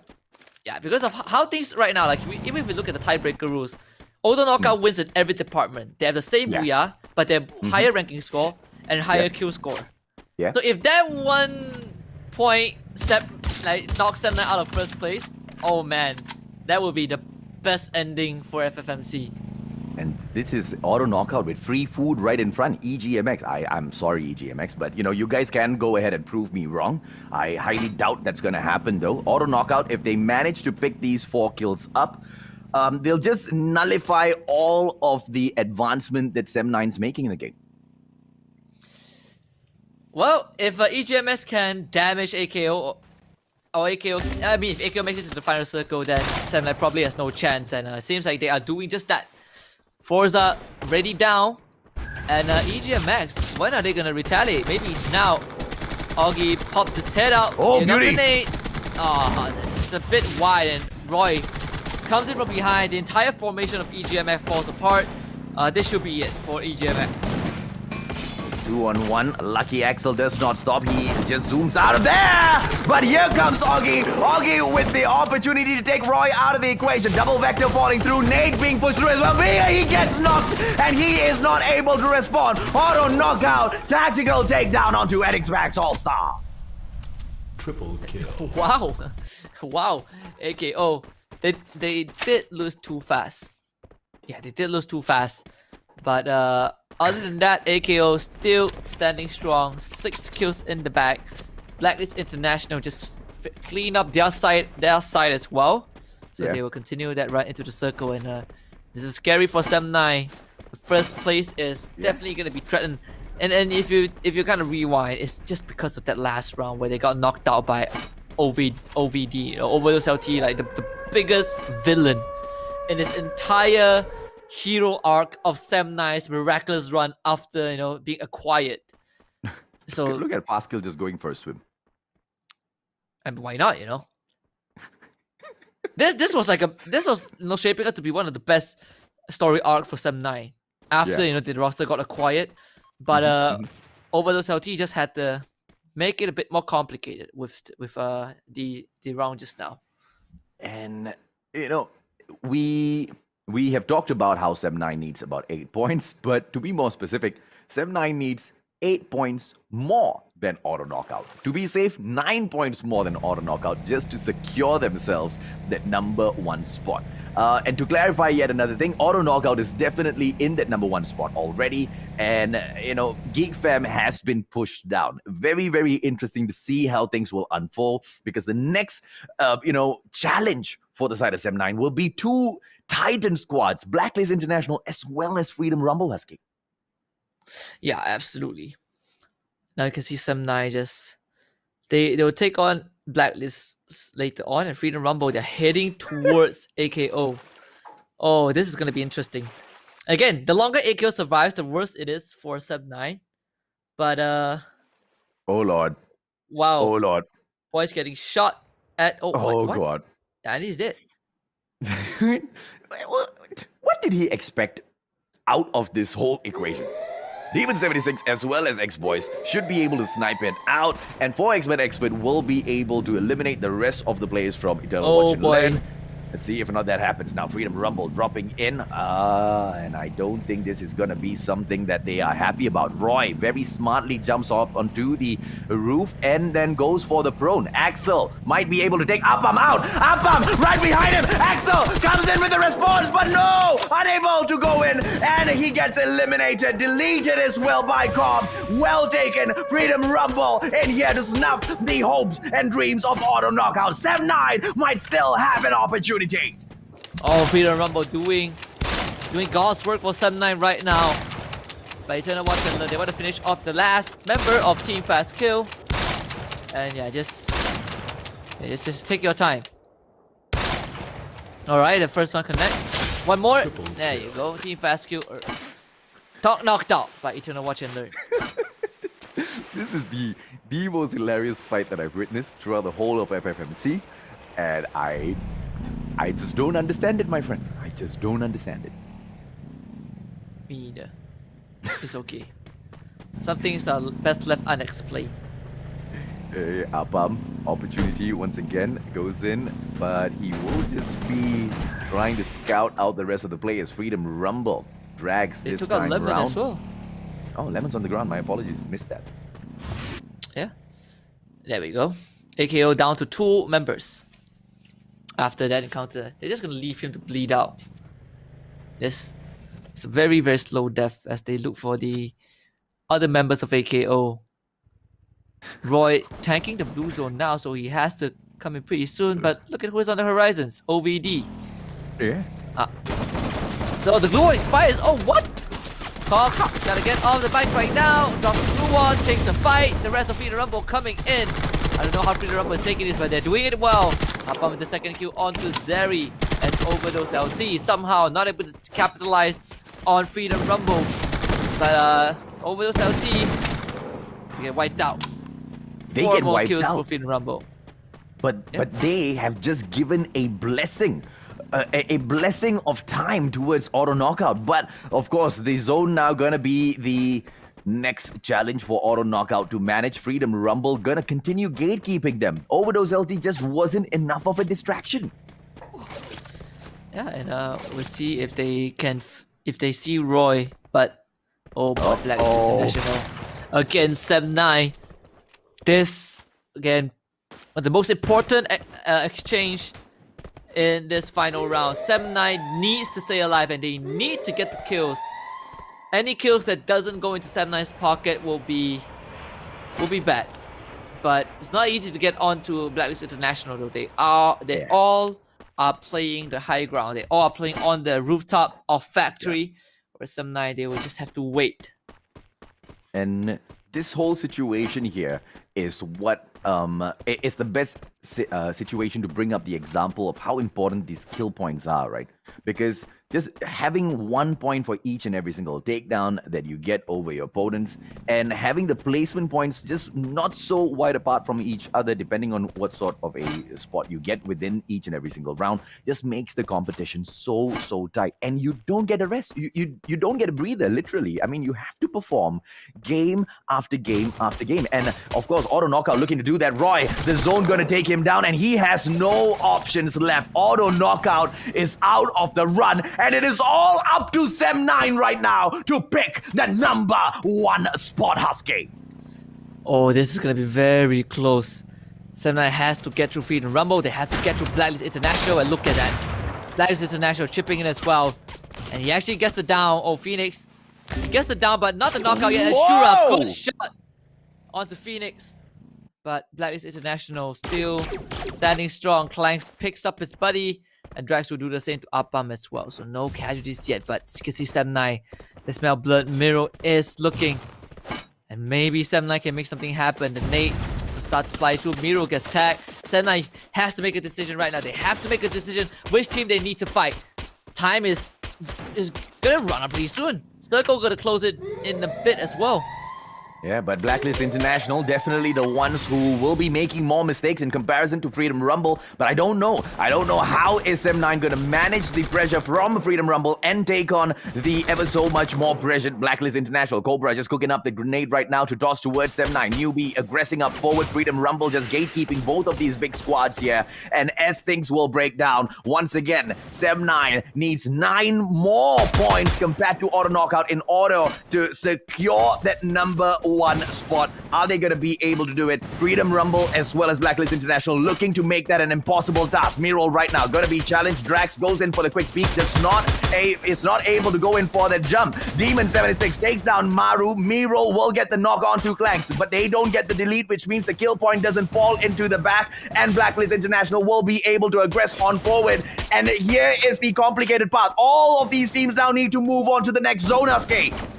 Yeah, and Sem9, they actually tried. Freedom Rumble doing a good job of keeping Sem9 in that compound. Shura also taking a lot of damage, and he's gonna go down soon. They need to make case. Good nade from Newbie to secure the kill, and now Shura, he gets down. Cap from afar makes it impossible for Sem9 to get out of there. So Newbie is the last man alive. He has to stay strong as much as he can. He downs Phoenix, but Kudo still keeping Blacklist International alive. All those gatekeepers are there. Look at Newbie. What a play, Newbie! Doesn't have much space to work with. He has to keep doing that. It's the last vestige of the team. Couldn't find Cobra. Those nades keeping him in check. But guess what? Blue Zone closing in. Newbie has to move now. Blue Zone's gonna keep him in place. When he moves out, he has to deal with Apam as well. What can Newbie do? Phoenix just making sure that Newbie doesn't make it out with his life. They gotta try and run now. Blacklist International already out of the compound. Newbie now coming out. Apam is gonna make his D is gonna move out as well. Newbie, can he really survive? No, he can't. Sem9 already out. But is that going to be enough? The placement points might just have taken them over. It all depends on the kill points as well. Cobra X takes on the CQC, which he excels at. But even the Cobra gets dropped. And that is all over, ladies and gentlemen, boys and girls. My apologies, because 4X-Men Expert will look to pick the final booyah of the league stages up. And none of those other squads could do much about it, Husky. And they've done it. I think 4X-Men Expert with this booyah have overtaken Eternal Watch and Learn in the standings. Yeah. Yeah, so they've done it. You know, we kind of talked about this. It might happen. There's a high chance that 4X-Men Expert can just overtake and get into 6th place for better prize pool, and I think they have just done that. But oh man, Sem9 is hardly very unlikely that they might not get 1st place. But it all comes down to the score right now. It all comes down to the numbers. And welcome back. That was such an intense match. It was like 3 of the biggest teams just fighting out there. It was, I think it was Sem9 sandwich between Blacklist International and FRU. But I was a little bit surprised that, Blacklist International went to go flank FRU instead of going against Sem9. I mean, if I were in their position, you have a team that's being bombarded from both sides, just eliminate one and then get the other one. I don't know. That's just me though, but holy moly, that was so good. And I like the fact that 4X-Men Expert got the booyah, which means that once again, 4X-Men Expert coming as the underdogs is in fact the kryptonite of the bigger teams. But in terms of if Sem9 managed to get the top spot, what do you guys think? I think they did. I honestly, I think it's very unlikely that Sem9 gets 1st place because of their performance in the previous round. That one round where Overdose LT took them out. Oh yes, that one round. Yes, that one round honestly messed up their chances. I mean, Overdose LT. I mean, to be fair, I don't think both rounds AKO managed to get a lot of kills either, did they? They did. What do you guys think? They actually did. Not the second round. No, the round where Sem9 got knocked out first, AKO actually had a pretty decent finish. Yeah, they had a decent finish that one. Yeah. So it might be AKO, huh? Yeah, it's either that or Sem9. Overdose LT just dealt Sem9 the biggest L of the tournament. Husky. Yeah, I You feel want like, to know yeah. who could have been the biggest game changer here? You've called it, my Who? friend. It could be the very final player from Overdose. Because look at the position that Sem9 got taken out in, right? Placement Yeah. points wise, they get about 7 points. They needed 8 points, all right, to overcome the side of AKO. And I believe they got somewhat around the same number of kills. I'm just excited to see. I'll Me tell too. you. I just want to see I'll who tell got you, it. we- I'm so we- nervous. We actually have the numbers, but we need to wait for for the official numbers to come up because Yeah. there is Oh, so here we much go. suspense. Just look. Oh no, it's a highlight. It's a remake. Come on, Tash. This is actually I'm as so close as it can get. Yeah. I know. Dare I Honestly- say, the entire Yeah. league stage, the biggest game changer that affected the first place is Overdose LT. Overdose LT I agree. single-handedly changed the Changed whole everything. landscape of the standings. They are a different breed of monster today than they were in the previous week. In Malay, they say garang yung lain macam today. There it is, garang yung lain macam today lah, guys. So Built you know, different. there's something different, built different today. This is what I wanted to see. We've seen the potential, and I am so glad they are like Overdose LT Unchained today. They're crazy, and I love seeing it. I love seeing this crazy side of them. And we saw I just yelled out, this is straight murder. Like AKO, why are you out here murdering people like that? And this is actually the funniest one. I was laughing. I like the commentary, Husky. Just take your time. Take your time killing that. I was like, okay, why? My first thought that went through my mind was, why are they swimming? Rhetorical question. I'm not putting you on the spot. Jesus Christ, stop it. So like, I was like, why are you swimming? Why are you in the water, sir? What's happening? I remember back in the Malay panel, we were actually discussing that we've seen really funny ways to die this tournament. Like, you know that song, dumb ways to die. You know, I'm gonna shut up for now because we're gonna go to the round This is- standings. Oh, 4X-Men expert taking first spot with 19 points. Freedom Rumble, second place, 17 points. Blacklist International, 14 points at third place, 7-9. Fourth place, 12 points. Ooh, what? Nope. Auto they did not Knockout, make it. 11 points. Eternal Watch and Learn with 9. Overdose LT, the Kryptonite, 8 points. Team Fast Kill 3. Enigmax All-Star 2. STP Son of Gun ending this tournament with 1. Endzone Mayan, sorry, Roar. Zeros. Very disappointing end for both teams, but still, oh my god. Could this be? No way. This is why I love Tash as our host. She just answers her own questions. Yeah, correct. Why are they Yeah, I swimming? You know. know, she's like, why are they swimming? No, never mind. Let me answer that. It's a rhetorical question, and this is why I like it. This is why Because I call I her the know y'all will make fun of me. You guys The- will. You guys will be like, Tash is bullying literally. I'm like, no! No, the answer is ask better questions. These A girls, I tell you. rhetorical. No, like, why is his head there? It's like, what are you doing, sir? That's the question. I like how we just Listen, set her I off am- on a different tangent, but I okay. know, right? I am like, listen, I want to know who gets first spot. I'm so excited.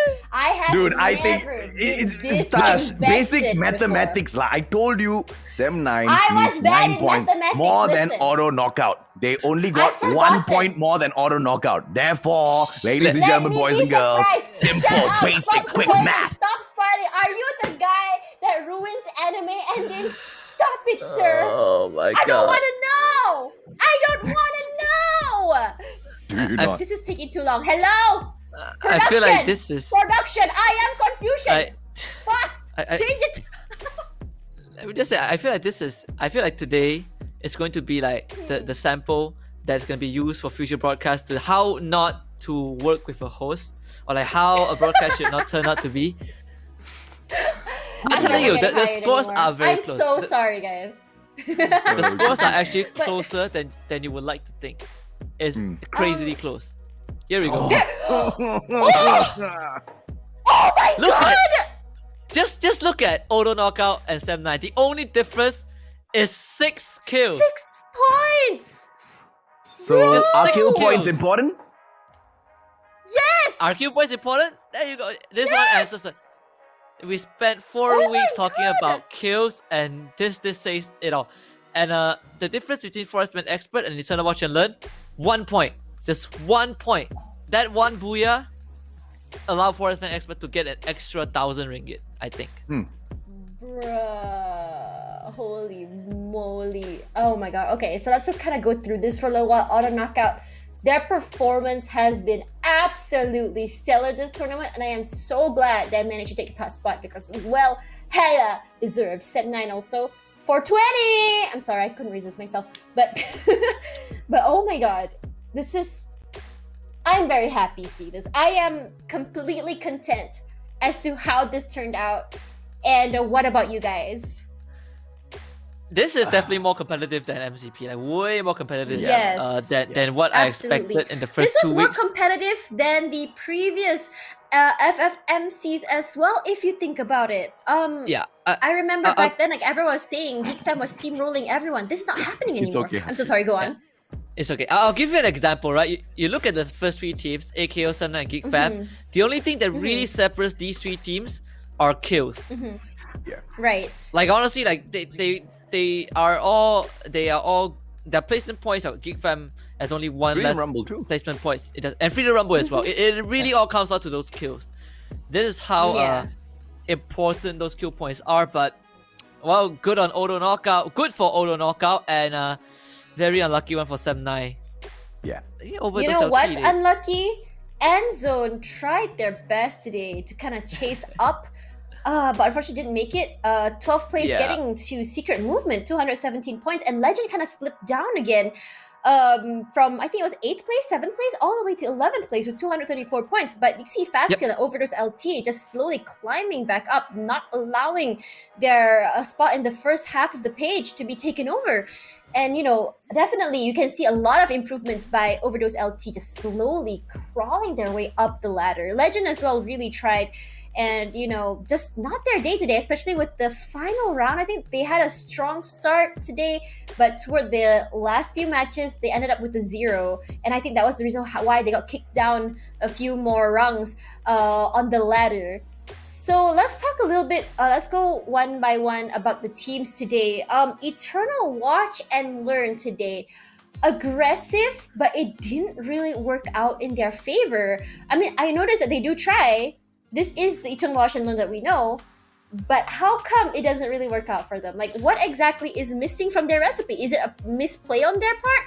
Or is it like a, what's the word? Is it other teams just outplaying them? But before you answer that, AJ, I know you're ready. Look down here, guys. We have a gun skin for you, free one. FFMC VGNABCZ5 for you guys. This is the final time you guys can claim this. No more after this. Don't cry and say Tash didn't tell you. Okay, AJ. Take it away. I'm actually going to pass this to Husky. What? Oh. Yeah, I'm going to Okay, pass He's so- zoned out. He's Poor zoned guy has been out. trying to talk from just now. So lah. I know you were talking about Eternal Watch and Learn, right?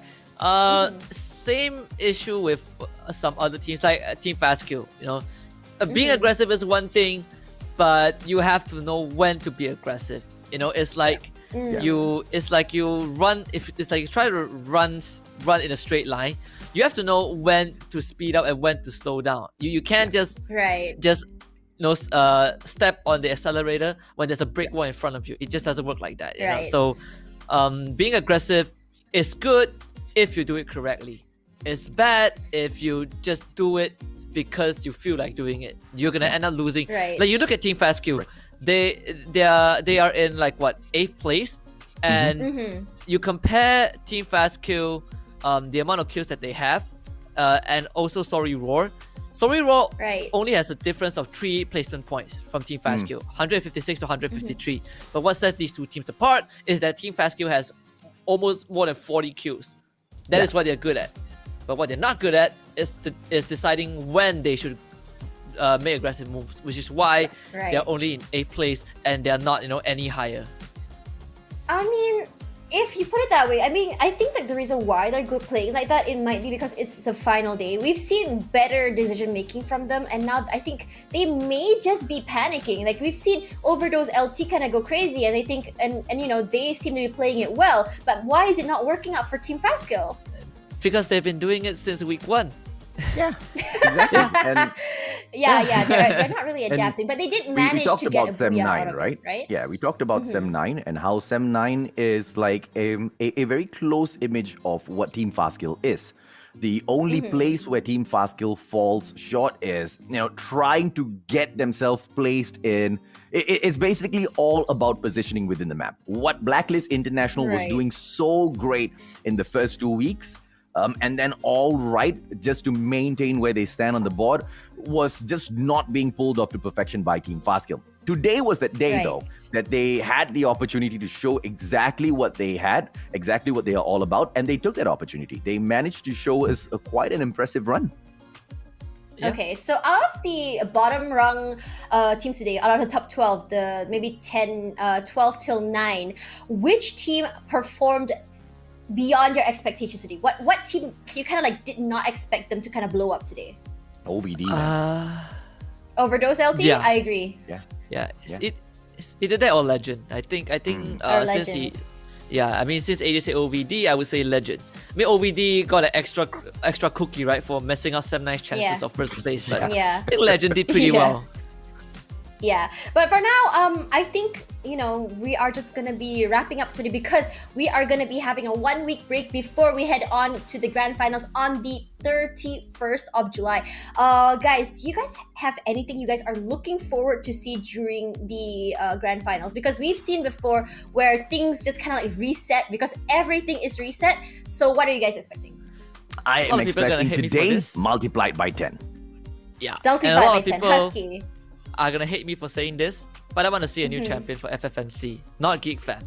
I want to see that. I actually, Not to say that I don't want Geek Fam to actually win. I actually agree with you. Yeah. Guys, seeing how But, these other teams are performing so good, I want to see someone take the cake.